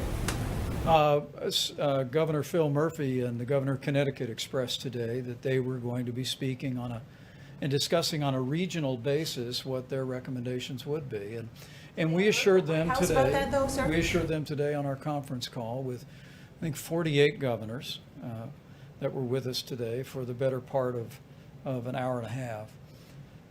We told them that what the president would be producing, as directed to be produced, are additional guidelines for the states certified by the CDC that would inform those governors and local communities and mayors about the best way forward based on the unique circumstances that those states and those communities are facing. I think what's clear is the American people have seen the experience in Washington State, where this really all began for us, and in California, and now the extraordinary challenges in the greater New York City area, including New Jersey and Connecticut, the challenges in New Orleans and Louisiana and Detroit, still Chicago, parts of Houston. But they're also seeing that in each one of those cases, the mitigation efforts are truly working. And so we'll work with those states, and in some cases it'll make perfect sense for them to work together Let you know ahead on of a time regional what they're basis. planning? But the president will be. I'm sorry, I didn't hear your question. Can you tell us, did they let you know? No, you made a statement. Did the West I didn't Coast hear you. states- I didn't hear the statement. And I'm we sorry. would like to have their cooperation, and we are going to have their cooperation. They will cooperate perfectly. Watch. And let me just affirm what the president said. We heard it again today in what I think was our 9th conference call with governors. I think every American would be proud to see the partnership that this president has forged with governors across the country. I mean, it is an extraordinary statement, and you'll see some data when Admiral Polovchek gets up in just a few moments. But the flow of resources from around the world that we've moved into areas that have faced challenges. I mean, this president has directed us to ensure that every state has what they need when they need it. And the spirit that I heard again from Republicans and Democrat governors today was reflective of that partnership. And as we move forward to the president's goal of reopening America, we expect the same kind of partnership in the interest of the nation. All right, go ahead with the new face mask. Go ahead. Sir, if you can hear me through the mask. Barely. Can you... I hear you well. The District of Columbia argues that they were shortchanged in the most recent funding bill because they were treated as a territory instead of as a state. Will that be made right in phase 4? Well, we're looking at that, certainly. I heard that complaint, but the mayor seems to be very happy with everything we've done. I mean, she's actually, and she was on today saying very good things. Okay, yeah, go ahead, Nabeel. Yeah. Mr. President, you talked about this being the most difficult decision that you are going to have to take about whether to reopen the economy. I wonder how much it weighs on your mind, the thought that if there is a second wave, you've reopened the economy and you might have to shut things down again. It does, and I hope that won't happen. I certainly hope that won't happen, but it does weigh on my mind. Okay, in the back, go ahead. Yeah. Go ahead. Mr. President? Go ahead. Thank you. A question for one of my colleagues who wasn't able to be here. China deployed an aircraft carrier into the South China Sea this weekend amid claims by Chinese state media that COVID has reduced U.S. military readiness in the region. what kind of responses are you thinking of? Will you have a response to this action? China has their own difficulties. We have a relationship with China that we're not happy with certain things that happened over the last period of time, as you know, and I've been very explicit on that. But we know all about that, and no, China is, we've seen what they did. We've seen many other things that they've done, both pro and con, and we'll be just fine. I mentioned something earlier where you said that you were putting together the economic task force and that you thought that the recommendations were happening earlier than expected. Did you mean to suggest that it could be before May 1st that you start recommending? I don't want to say that, but we're going to be putting out guidelines and recommendations fairly quickly, in a few days. You're not ruling out that it would be before I'm May not going to 1st. say, but look, certain states are doing very well. Certain big parts of the country are doing very well. They're doing really very well. And so we're going to be putting out recommendations and guidelines very soon. Steve? Would these new guidelines be, would they fit each area, or would they be a uniform You're set going of to see, guidelines? I don't want to tell you now, but right now we have a very strong indication that we know pretty much, we have some good ideas. I also do want to get, we'll have video conference or at least a conference call with a lot of very good people having to do with certain fields, whether it's energy or whether it's entertainment and restaurants, et cetera, et cetera. We have to get people back into restaurants. We have to do what we have to do, whether it's deductibility or not, we'll see, but it should be deductibility. You'll get them back so fast. I mean, they used to have deductibility, the restaurant business, it was one of the hot businesses, and then they ended it a long time ago, many years ago, but we may need that to get people back into the restaurants. Please. Yeah, Michelle Obama today got behind mail-in voting nationwide as a possible solution to what's been going on in the states.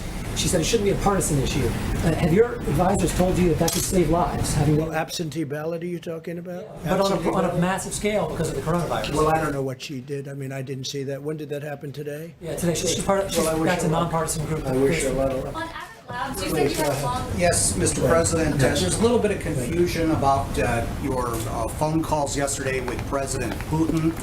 The Kremlin is saying that you discussed current issues of ensuring strategic security. That wasn't referred to in the White House readout. Can you We enlighten discussed us? many things. We did discuss China. We discussed many different things, but it was primarily a call on the oil, as you can imagine. And they were very helpful in getting a stabilization price, a stabilization of the number of barrels. I think the number is going to be closer to 20, maybe 15, but closer to 20 than it is going to be to 10. And I think it was a very important call. I also spoke with the King of Saudi Arabia, and that was a very important call. And the bottom line is OPEC plus. It's called OPEC plus because there are other states, also other nations. We came to a very good agreement. Please. Go ahead. What was the part about strategic security? Was that? I would say mostly we were talking about China. We were talking about their borders. And we were talking about our borders a little bit, our borders with Mexico, because as you know, Mexico is a big part of the deal.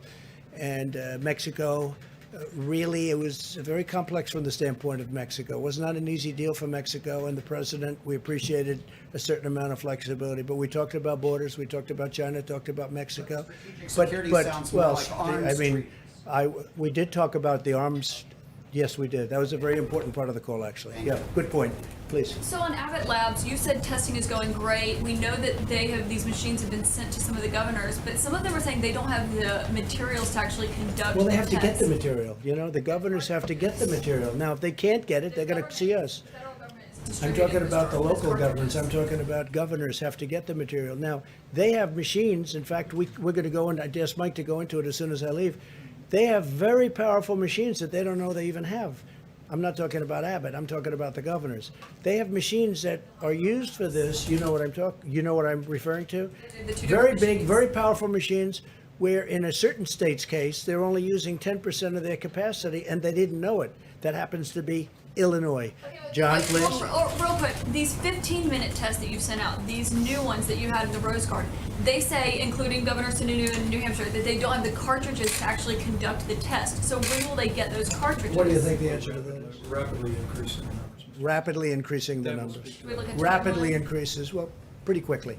They can do 50,000 a day. Well, you have other machines where they can really work. And a lot of the states have the big machines that can do a lot. They didn't even know they had them. They didn't even know that they had them. And Mike is going to be talking about that. And you remember you mentioned several weeks ago the Google was putting together that website where they would handle the drive-in testing. Google and Apple. Have you given You mean up Google on and Apple combination? Have you No. moved past that? A lot of Is that- people don't like it from the standpoint of constitutional rights. I mean, a lot of people don't like it, and some people think it's great. No, they are working on that, as I understand. testing website. Remember you said a Yeah, no, I know website that. for I know. Google, I know. and it's only operating in I think 5 counties in California right now. No, Is Google's that- looking at it, but Google is also working with Apple or looking at something. We have the greatest companies in the world looking at things that in a year from now, everything that we're looking at now is going to be obsolete. That's how good it is. We have things happening that are unbelievable. I saw a presentation today that I can't talk about yet, but it's incredible. Plus, I think they're doing, Tony, I think they're doing very well on the vaccines. They're working hard on the vaccines, and I think you'll have an answer for vaccines. I believe that there's some great things coming out with respect to that. Now, you need a testing period, but you're going to have some great things. Please. Sir, on the contact tracing that Google and Apple are doing, so different subject on the contact. No, this is the Google and Apple. I don't know if it's a partnership or what, but they're working on some. They're working on more than one element. They're working on a couple of different things. Google and Apple. Google is also working on something, as you know, having to do with testing. I believe they're doing that in a singular fashion. So my question is not about the drive-through testing website, not that. Okay. On Google and Apple's contact tracing, that they want to, Yeah. they've got this process now where they can put, contact tracing on your phone. If you opt in, you can be alerted if you've been That's in right. contact with someone with the coronavirus. How do you feel about that? Well, it's an amazing thing, but a lot of people have some very big constitutional problems with it. You know that. It's an amazing thing. And it would be, actually, as you know, other countries are thinking about using something similar, but not as good. Other countries are thinking about something. I hear Singapore is. Now, Singapore had a little bit of a setback because they had a break, you know that, but they'll take care of it. I know the folks in Singapore, they're doing a great job, and they're going to put it back very quickly. But Singapore and other countries are looking at other things, and some countries are doing other things. Prefer that Americans use some other Well, I don't want to system? get into that because we have a whole constitutional thing. We have more of a constitutional problem than a mechanical problem. But we will be making a determination on that. That's something we're going to be discussing with a lot of people over the next 4 weeks. That would be a very accurate way of doing it, but a lot of people have a problem with it. Yeah, please, go ahead. A testing question, maybe for Dr. Fauci as well. Can you talk about where the antibody test is and how quickly? Well, it's that moving will- along. I think I can speak because I have to leave. Moving along quickly, moving along well. It's a test that's been going along for many, many years, except now we have very modern, very incredible versions of it. But that's moving along. The antibody test, moving along very well. Okay, any more COVID-19? COVID-19. What soldier on the Steve? Theodore Roosevelt has died? Have you determined the status of Captain Crozier, the former? Well, that's going through the Navy, as I understand it. The Navy is going to be making decisions on all of that. And they had a break-in. I don't think the ship should have been stopping in Vietnam when you have a pandemic, to be honest with you. I don't think the captain should have been writing letters. He's not Ernest Hemingway, as I said before, and he shouldn't have been writing letters. And I don't know who gave the orders to stop in Vietnam, but they stopped in Vietnam, and all of a sudden they get on, and now you have over 500 sailors and people on the ship that are affected. I don't know whose idea that was, but that wasn't such a good idea in the middle of a pandemic. Yes, please. I have a question John, on. go ahead. Just one last on this question of constitutionality. I'm just wondering what changed your view because Nothing changed it. No, I know exactly what you're going to say. Nothing changed it. The fact that I want to rely on states, or maybe will, or maybe have, and the fact that we've gotten, that's one thing. The fact that I don't want to use the power is another thing. Look. From the standpoint of the Constitution, Yes, constitution. you thought it should be up to the Constitutionally, governors. you can look at constitutionally, you can look at federalism, you can look at it any different way. John, the fact that I don't want to exert my power is much different. We have the power. Does the federal government have the power? The federal government has absolute power. It has the power. As to whether or not I'll use that power, we'll see. I would rather, John, I would rather work with the states because I like going down to a local government. That's why with, I guess it's now 7 states, not 8, that because South Carolina did, they went away from what we discussed the last time. So that's why I looked at the individual states. They're doing a very good job. They're really doing a very good job. I'd rather have them make the decision. Now, the fact that I'd rather have, that's fine, but I have the absolute right to do if I want to. I may not want to. We have a very good relationship. Now, we'll see what happens. If you notice, the few states you're talking about, they're all with Democrat governors. But if governors are doing a good job and they control it better, because you don't have somebody in Washington saying, set up a testing site in the parking lot of a Walmart. And we're in Washington and they're in a state that's very far away. That's really, it should be, and it should have always been. And I've always said it was. But the relationship we have now with the states and governors is very good. And we'll be announcing over the next very short period of time exactly what we're going to be doing. Okay, a couple of more. Go ahead. On coronavirus and Joe Biden, he's the presumptive Democratic nominee. Do you have any plans yet on when you'll start sharing, or when the White House will start sharing some of that information about the coronavirus? Your president. Well, nobody's called about coronavirus from their standpoint. Look, they had the H1N1, which is swine flu, and that was a big failure. That was a tremendous failure. They had a lot of failures, and you take a look at the history, and 17,000 people died. And you talk about late. They were so late. They were late like it never even existed. That was a big problem. Caused a lot of other people a big problem too. So if Joe Biden would like a briefing, I'd certainly get him a briefing. I don't know what he'd do with it. Yeah, please. Are Jared and Ivanka serving on the new task force, and how are you going to balance what? No, they're not. No. Yes, go ahead, please. I want to clarify. So, in earlier conversation, there was a description of multiple different councils or task forces. Can you just explain exactly what the structure Well, is? you and who have is going Mike's to be task on force, it? which is the White House task force, which really brought us up to this point brilliantly, I must say. Dealt with governors all the way through, and I was on many of those calls, and every call got better and better and better. It was hostile at the beginning. By the time we finished, I mean, today's call was a very good call, very friendly call. I think everyone's online. And again, you don't have anybody driving you crazy saying they're not getting ventilators, they're not getting all of the different things. They need more beds. They have a lot of beds right now. And we always erred, I think it's important if you know, we always erred on the sake of give them more. Even when we didn't think. We didn't think New York needed the beds that they were asking for. We didn't think they needed the ventilators that they asked for. And we were right. Now on ventilators, we're ready to march. I told you this. We're ready to march. We have 10,000 ventilators. We're ready to move them anywhere in the country where we need them, if we need them. We're also building a lot of ventilators, and that's going to be used at some point. I believe, we're going to have stockpiles, including state stockpiles, if they want to work out some kind of an arrangement with us. But we're also going to help other countries, whether it's Italy or Spain or France is having a big problem. They all desperately need, Germany too, they need ventilators. So we're going to have a lot of ventilators. We have a lot, you heard the numbers, we have a lot coming next week. Next week we have a tremendous amount coming. Okay, final question, Steve. I'd asked about how the task force is going to be structured. Is it one? No, then we have, in addition to that, we have a number of committees. We'll have a transportation committee. We're going to have a manufacturing committee. You'll see it tomorrow. We're also having a religious leaders committee. We have a great group of religious leaders. We're having committees with religious leaders. You've been seeing what's going on at the churches and all of that. And we're going to have a faith leaders committee. And so we're going to have a few committees. I'll call them committees. And then ultimately, we're going to make decisions. So we're going to make decisions fairly quickly, and I think they're going to be the correct decision. I hope so, Steve. Form the economic task force tomorrow. When do you want them to have recommendations? Soon. And they already know what I want. And so when you say form, I don't have to give them instructions. These are very sophisticated people. These are the best people in their fields. So I don't have to say, gee, we just met, and we're going to meet in 2 weeks, and here's what I said, here's what I want. We've already told them.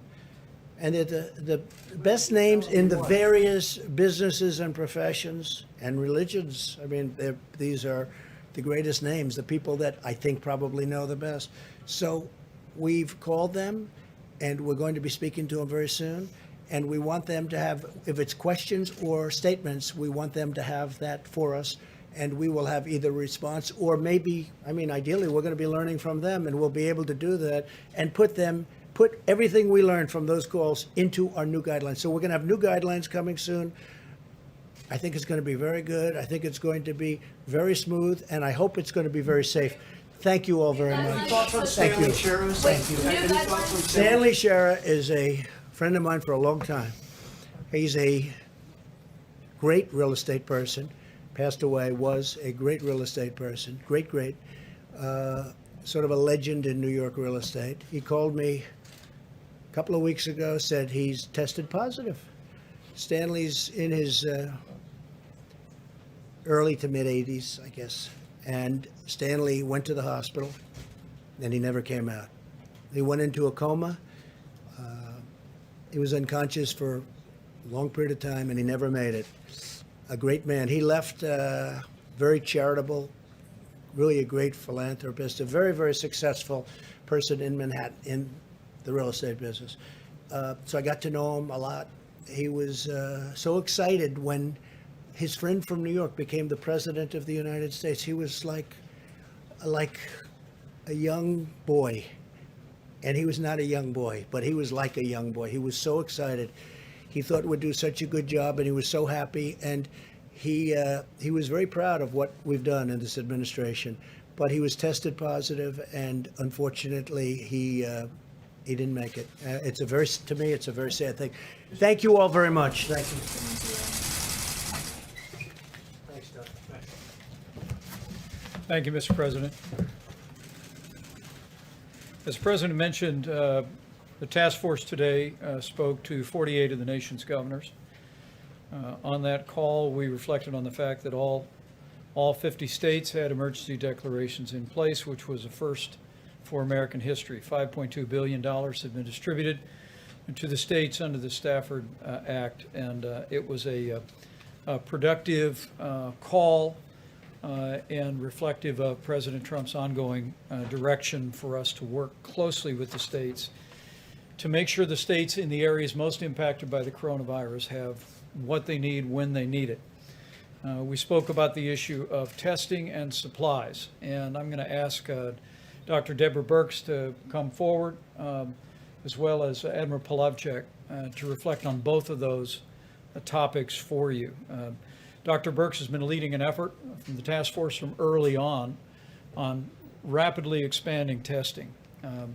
It was early on that the President formed that public-private partnership with commercial labs, and as we stand here today, more than 2.5 million tests have been performed. And when we add in the estimates of labs that we have to assume with reasonable projections have not yet reported into the CDC, we think that number could be closer to 3 million tests that have been performed.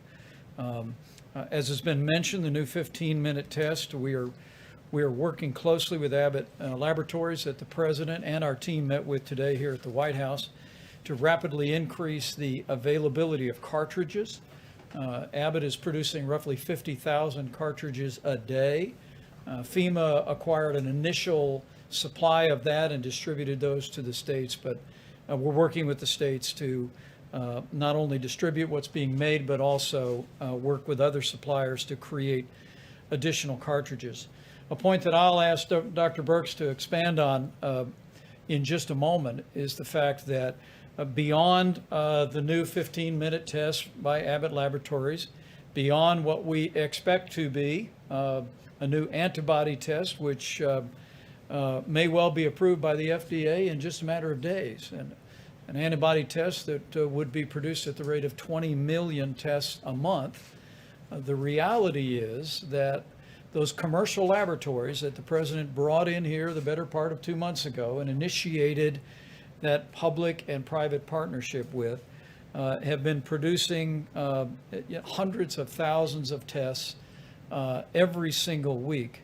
But as Dr. Birx and our team have apprehended, we believe at this point in time that of the Roche equipment that is out there that does the high-speed testing, and we inform governors of this today, we think that that some 20% of that capacity is not being used.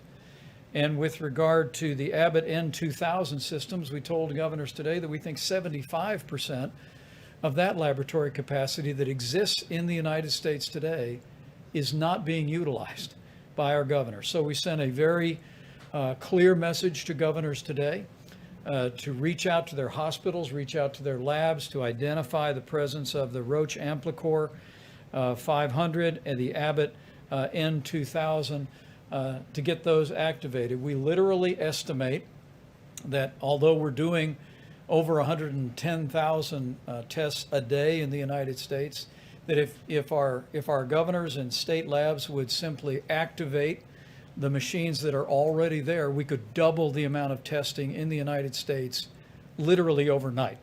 And so I know that governors' teams watch these briefings, and we'll remind them very respectfully again to identify those labs. And we have a team that now is deploying, reaching out to labs to see if we can activate all of those labs. Secondly, on the subject of supplies, I've said it a couple of times from this podium today, but let me say it one more time. President Trump's direction to us in dealing with the states on personal protective equipment and ventilators has been to make sure that states have what they need when they need it. We recognize that while we all watch the overall curve of the coronavirus in America, understandably the national numbers, the reality is this outbreak has taken place in its own individual curves. First on the West Coast, then the New York City area, then Louisiana, Michigan, and now we continue to contend with it in Chicago and Houston and other metropolitan areas.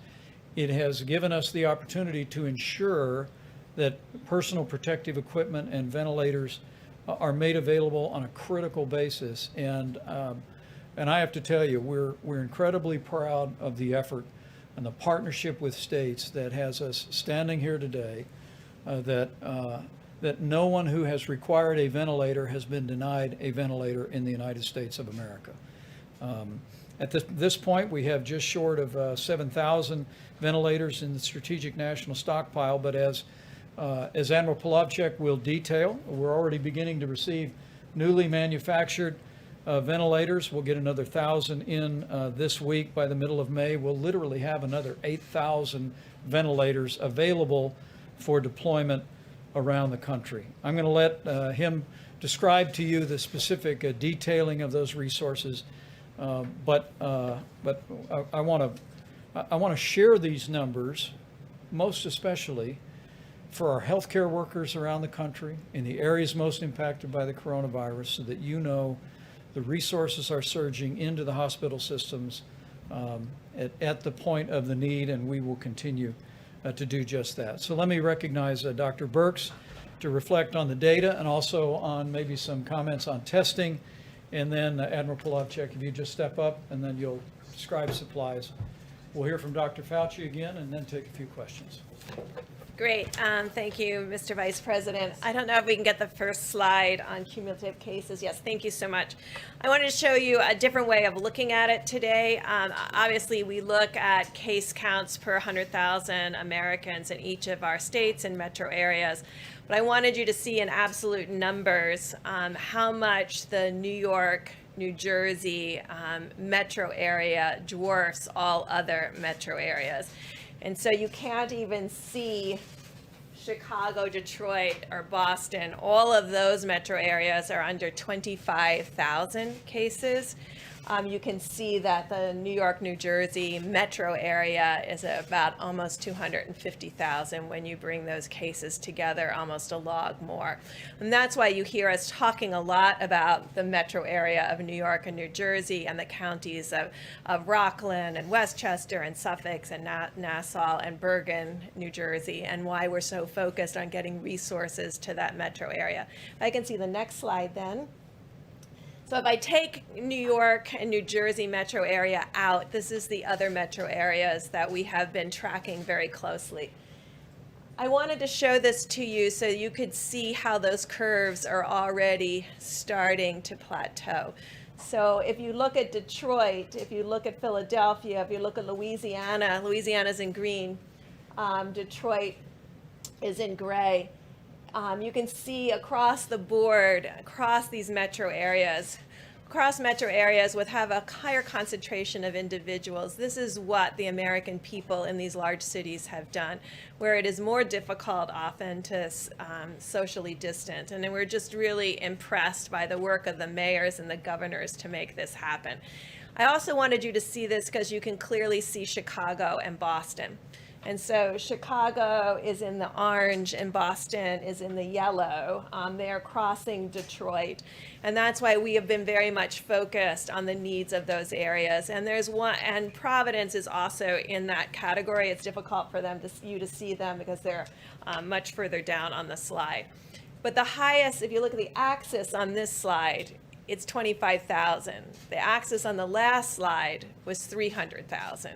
And so that's why I really want people to understand each of these epidemics, these small epidemics in each of the metro areas, we're tracking independently, as well as any epidemics and outbreaks that are happening in some of our other states.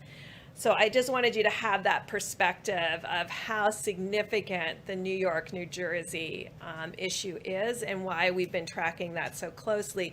But I also wanted to assure all the other states that we're tracking them also very closely and really working with the governors and mayors.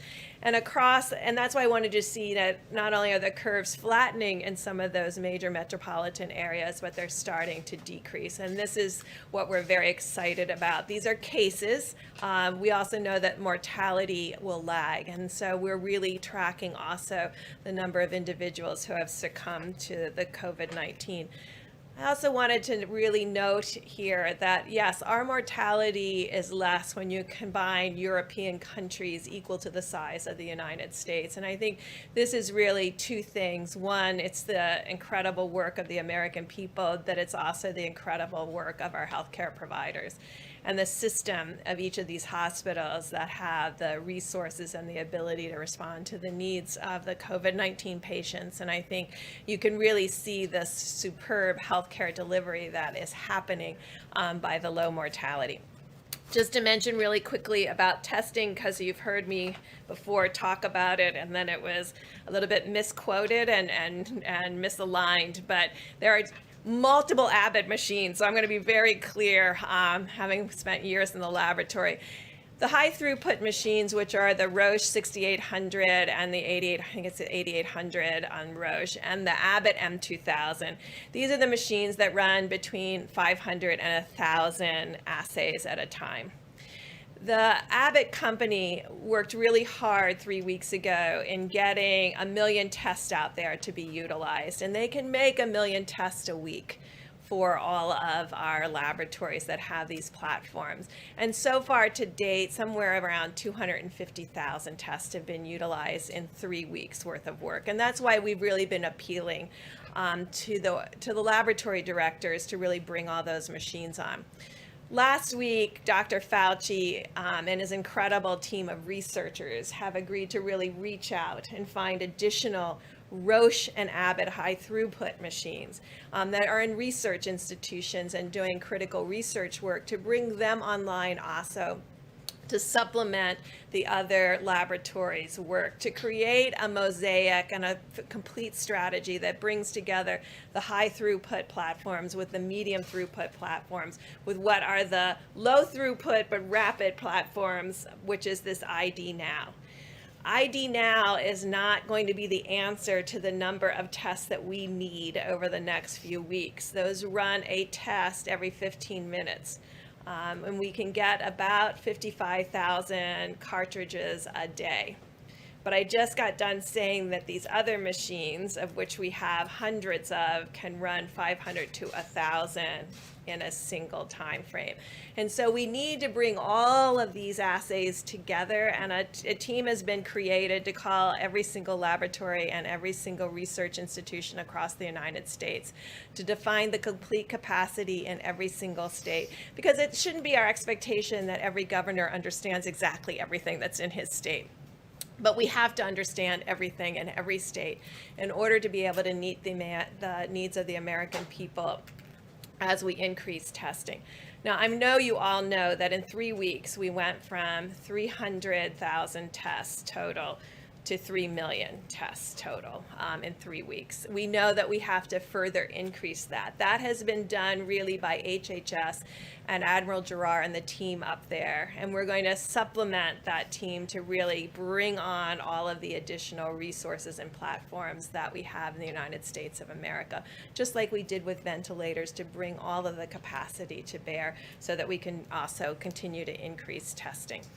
Also, of course, as these epidemics decrease, you can also be able to use more and more testing for surveillance. But I do want to call out the 19 states that aren't ever represented in these graphics, and by and large. The states have been continuing to do containment and outbreak investigation. And I've been able to talk to many of those states, and I would just remind all of us, when I talk to each one of these state health officials, where they are finding outbreaks are in nursing homes. And so we really need to continue to protect and we continue to test in nursing homes, because we know that that's a particularly vulnerable group.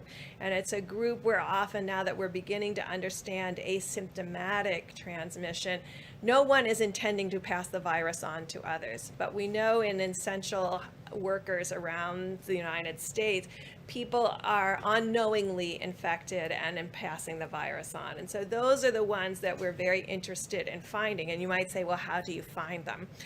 Because they don't have symptoms. And so this is where we really have to increase surveillance in a very deliberative and understand way.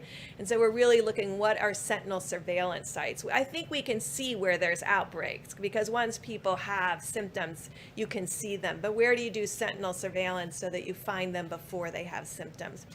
This is what we have done for decades in HIV, and it's what's allowing us right now to really control the HIV/AIDS epidemic in sub-Saharan Africa, because we're finding people when they're asymptomatic and treating them when they're asymptomatic. So this is something we know how to do, and it's something we're working very closely with CDC and others on to make sure that we can bring that full capacity to the American people. So these are just some insights in what we're working on. We're continuing, obviously, to track every single county and community.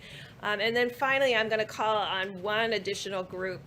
There's a group out there of our HIV/AIDS activists and community workers that understand these tests that I've been talking about, these RNA-based tests, because they often get viral loads in HIV. They will know how to explain this to the community about sampling and what it means to run those assays. They are essentially virologists. They understand all of these assays. They'll also understand the antibody assays, because it's the antibody assays that they counsel and utilize in HIV testing across the United States. And they will be our translator to the American public and to their local mayors. They understand these tests. They are essentially understand all the virology and all the immunology. And I'm really asking all of them to help us communicate what these tests are so the community is ready for them. Because antibody tests measure something very different than the viral load in the front of your nose that we're using for diagnosis. And so really being able to understand all of those tests, when to use them, how to use them, will be really critical. But the great thing is, in the United States of America, we have these community groups that understand these tests very well and will be able to discuss them at every level with their community. I'm going to call Admiral Plavchik up in a minute, but I have to call on Dr. Tony Fauci. And let me just say something really straight from my heart, if I can. You know, I lost my dad 32 years ago today. April 13th is always a tough day for our family. And this morning, when my brothers and sisters were sending around pictures of Dad, like we always do, I just thought of the families of the more than 22,000 Americans that we've lost. And I just want to tell you that you're on our hearts, and you're in the prayers of millions of Americans as you deal with this heartbreaking loss, as well as families that have family members that are struggling with serious illness. But let me just encourage everyone that in the midst of that loss, because the American people have been putting these mitigation measures into practice, there are families that are still together today. And I just want to encourage you here at roughly the halfway point of 30 days to slow the spread to take that to heart. In no way minimize the losses that we've experienced as a nation and as families. But to be encouraged to know when you see those numbers on the vast majority of states, that because of what the American people are doing, it's working. And Dr. Fauci and Dr. Birx and the entire team continually ask us to remind the American people, and we do so again today, keep doing what you're doing with the 30 days to slow the spread, and we will hasten the day that we heal our land. Dr. Fauci? I just want to make one comment that related to a question that was asked, and then we'll have questions. I don't want to take too much time. The idea about how we would evaluate from a purely public health standpoint about what I call reentry into some sort of normality. As health people, I don't know anything about, nor do I have a claim to know anything about economics. There are going to be people who know a lot more than I do who are going to give advice about all of the committees that the president was talking about. But the one thing we do know as health people, as physicians and scientists and public health people, as I mentioned, I think over the weekend on one of the shows, is that some people may think it's going to be like a light switch on and off. You know, we're either out and we're in. It's just not going to be that way because we have a very large country and there are different impacts. As you see, New York is very different from other parts of the country, from the Midwest, from the mountain region. California and Washington, different than New Orleans. So as we discuss and consider the public health aspects, it likely will be something that I refer to as sort of like a rolling reentry. It's not going to be one size fits all. So I don't know what it's going to be yet because we still have time to look at it. Dr. Birx, who does an amazing job with showing you the data and the charts, that's going to likely influence some of the recommendations that we will make. But I can assure you there will be recommendations that will be based purely on public health. And the president will get a lot of other input from others, but we'll give the honest public health recommendation. Thank you, Tom. Admiral Polovchuk, get an update on supplies, and then we'll take a few questions. Thank you, Mr. Vice President. Can I have the ventilator slide back up? Let me just start from there. All right, thank you. So you start with what's in the stockpile this morning, and then here's the contracts that we'll be delivering over the next few weeks. We add 8,600 ventilators to the pool we already have. That's the math that you get there. That's included the DPA action with GM, and I will say that we've also issued what would be called rated orders with all of these vendors to allow them front of the line privileges, so to speak, within their supply chain. So these we've written the contract. This is the 100,000 plus ventilators we're talking about, and to continue to work with them to ensure that the ventilators actually show up. So there's a continue to work there. And as we did that, we realized that downstream supply chains needed some additional Defense Production Act work as well. You go to the air bridge. 80 flights scheduled, 37 complete, 43 on the horizon, and you can see the numbers of material that's been brought in to supplement the volume that's needed. Now I'm going to go through a series of slides of New York first.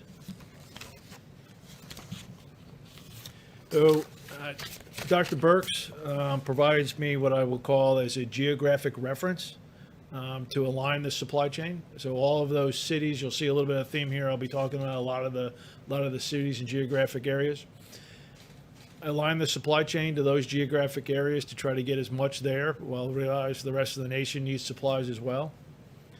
And then we aligned the supply chain to site of care, public hospitals, VA, private hospitals, nursing homes, first responders, acute care, and on down the line.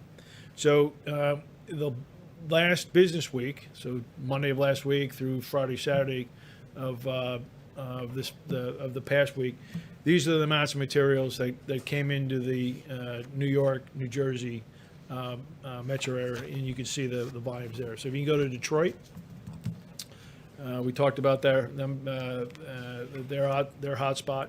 Here's the volumes of deliveries going into Detroit for that same time period. If you can go to Chicago, and I'm going to run through this kind of quick, but you can see that the geographic alignment, the places that Dr. Birx has talked about is where we're concentrating supplies. If you can go to New Orleans to give you an understanding.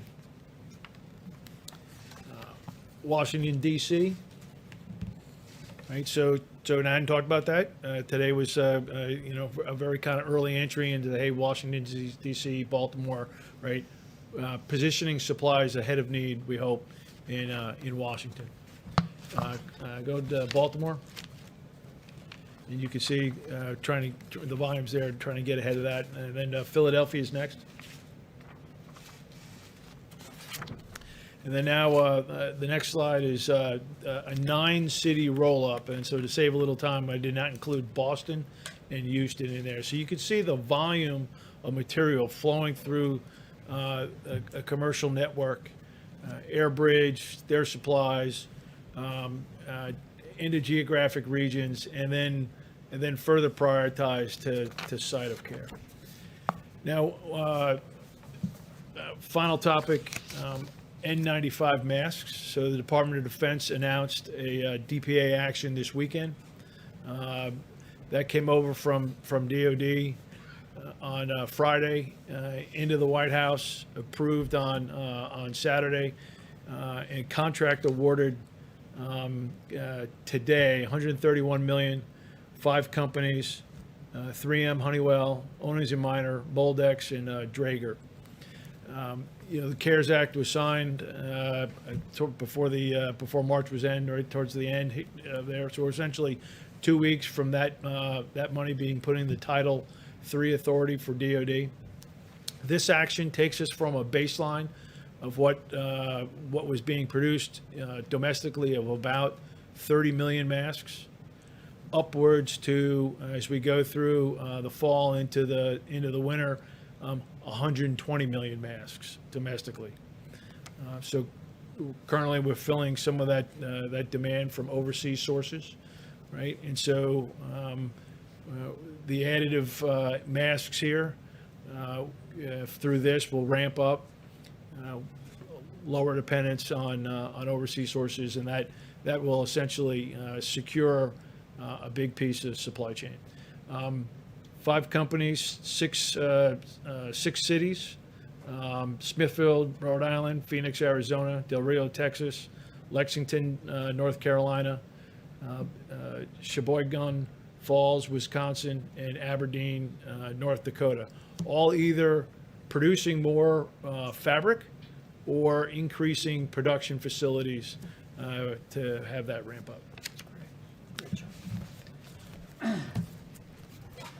Thank you, Admiral. And can we put that slide? I guess it's still up. This is for just the week ending April 11th. We have distributed or directed the distribution of 5.3 million N95 masks, 5.5 million surgical masks, 110 million gloves.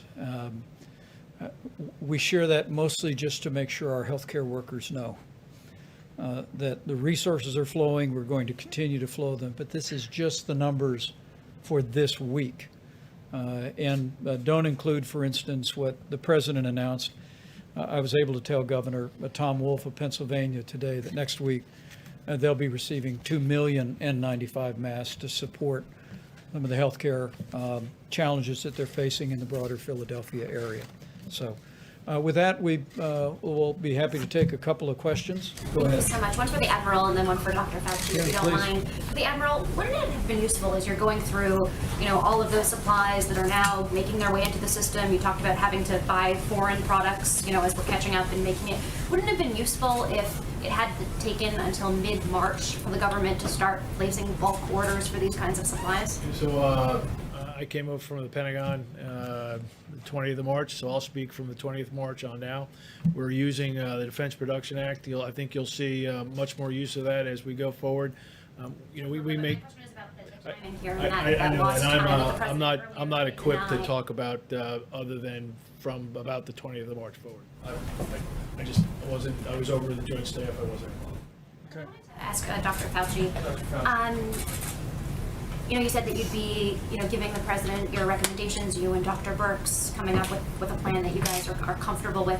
Are you willing, once the president has made his decision, are you willing to come here and tell the American public what you actually had recommended to him and whether he followed through with what you recommended? I'm not really, what do you mean? Like, So when the president stands up here, whether it's, May 1st, whatever day it is, and outlines his plan, are you willing to stand up here after him and tell the American public what it was that you had recommended he do if there is a difference? I have to think about that because, when you have conversations with the president, sometimes they really should be confidential in what you give him because he's going to have to make his own choice. I'll have to think about that. So that way we would know whether he was actually listening to the health advice that he's being provided. Yeah, he is. I mean, I can tell you one thing, he'll listen. But I think what's going to happen, I don't know for sure, is that he will get input from a number of individuals representing a number of aspects of society. One of them will be a health. The only thing that I can tell you is that I will give him the advice based on evidence, my observation of what the best public health approach would be. Dr. Fauci? Yeah. Just to go back to where we started today, which was with the president's seeming frustrations with some of the reporting about his early decision-making process in January and February. As I'm sure you know, the reason we in the press do that kind of reporting is so that the next president that comes along and has to deal with the pandemic learns some of those lessons. Having watched this unfold up close, what do you think were the mistakes that were made early on that a future president could learn from, with the benefit of hindsight, of course? There's no president gets it right, obviously. I understand. I don't want to use the word mistakes because when you're in the fog of war, when you're doing something, you have to make decisions. You get input from a number of individuals. It's always a moving target. And I just don't want to have anything taken out of context because I already had one of those already in the last couple of days. So I don't want to go through it again. I wouldn't say mistake. Could things have done better? Of course. I mean, nothing is perfect and you could always do better. But I mean, I hesitate to say something is a mistake. With the benefit of hindsight, with that caveat, what could have been done better?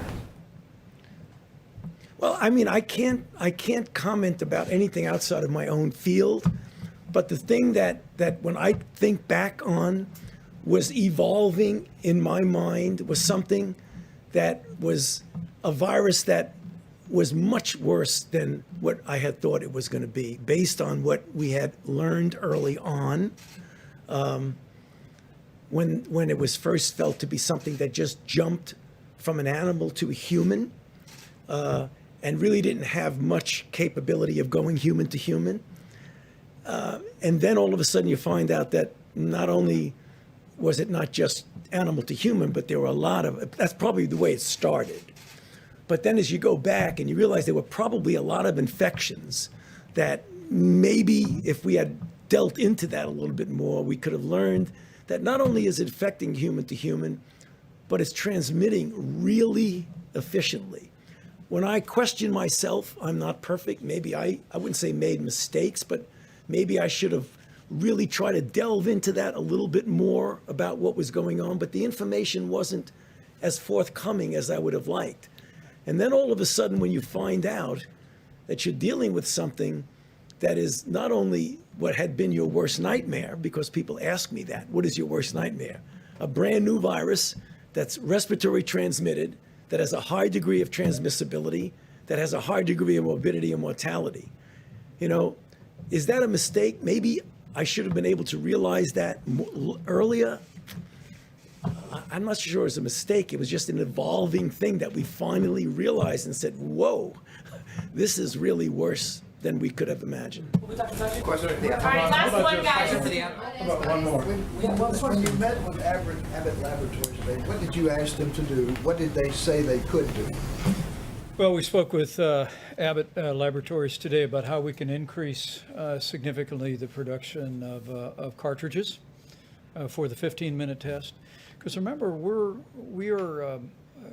not only scaling to rapidly expand testing across the country today, and it's one of the reasons why you heard me and Dr. Birx say that we have an entire team now that's going to be working with governors and with laboratories around the country to identify the machines that already exist today and that could be activated and doing tests.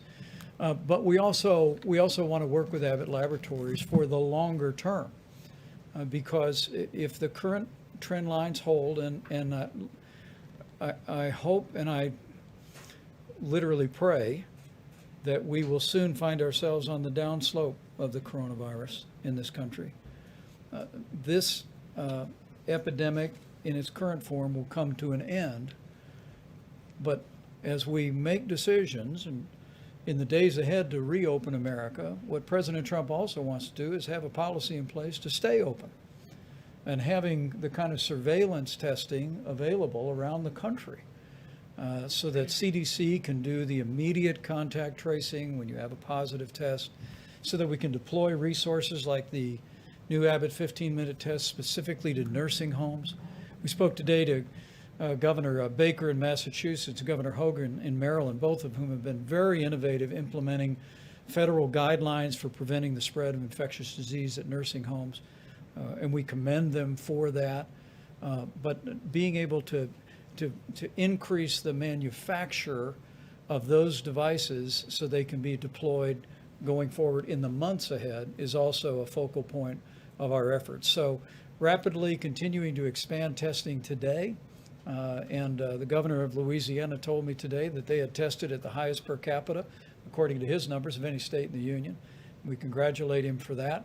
But making sure that going forward, we'll have the infrastructure of testing all across America to deal with the coronavirus should it return in the future.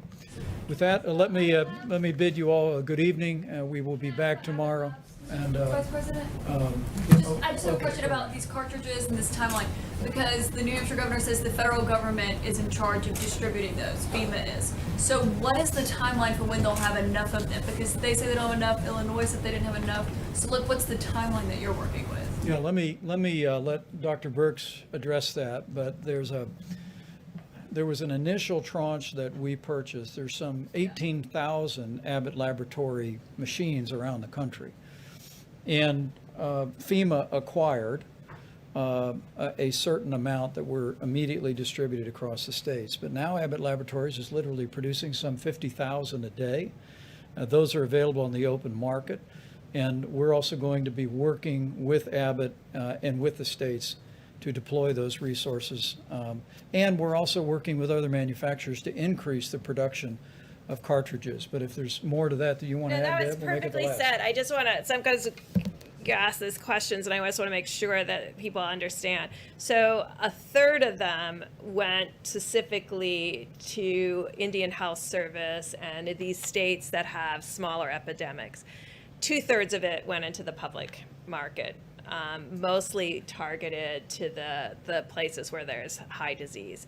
But only 2/3 went that way so that people could purchase them directly, and 1/3 went to the Indian Health Service and to the smaller states that really need these. And so I think what we're trying to do now is balance the entire testing framework of medium, low, and high throughput machines to give everyone the maximum flexibility state by state based on what the needs are at that moment. If there's an outbreak and you have to do 5,000 tests, you're not going to do them on an ID now machine that takes 15 minutes for every negative, but you're going to do it on your high throughput machine. So making sure everybody knows where everything is and what is being run will be really critical moving forward, because we can't leave anything not on, everything has to be on the table in order for us to be able to dramatically increase testing. Yet another, we went up by a log in 3 weeks. So if we're going to increase again, it's going to have to be getting every piece of equipment on. Let me just again say thank you all for your time and attention, and thanks to every American who's joined us tonight. And I just want to encourage you, we're going to continue to lean into this effort to expand testing across the country, to deploy supplies to our incredible healthcare workers that have done such an amazing job in the midst of the coronavirus epidemic. But my last word on behalf of the President, on behalf of our entire task force, is it's 30 days to slow the spread. And I know we're almost at the halfway point, and I know it's been a month of these mitigation strategies, but I hope as you look on, as you see the progress that's made on the West Coast, the beginnings of real progress in the greater New York City area, Louisiana, Detroit, and elsewhere, I hope it will only steel your resolve to continue to do your part to slow the spread, because we'll get through this, but it'll take all of us to continue to do it. So thank you to the American people for all your efforts, and we'll see you tomorrow. Thanks for watching, and if you haven't already, please consider subscribing to our channel. And while you're at it, please leave us a comment. Thank you for watching.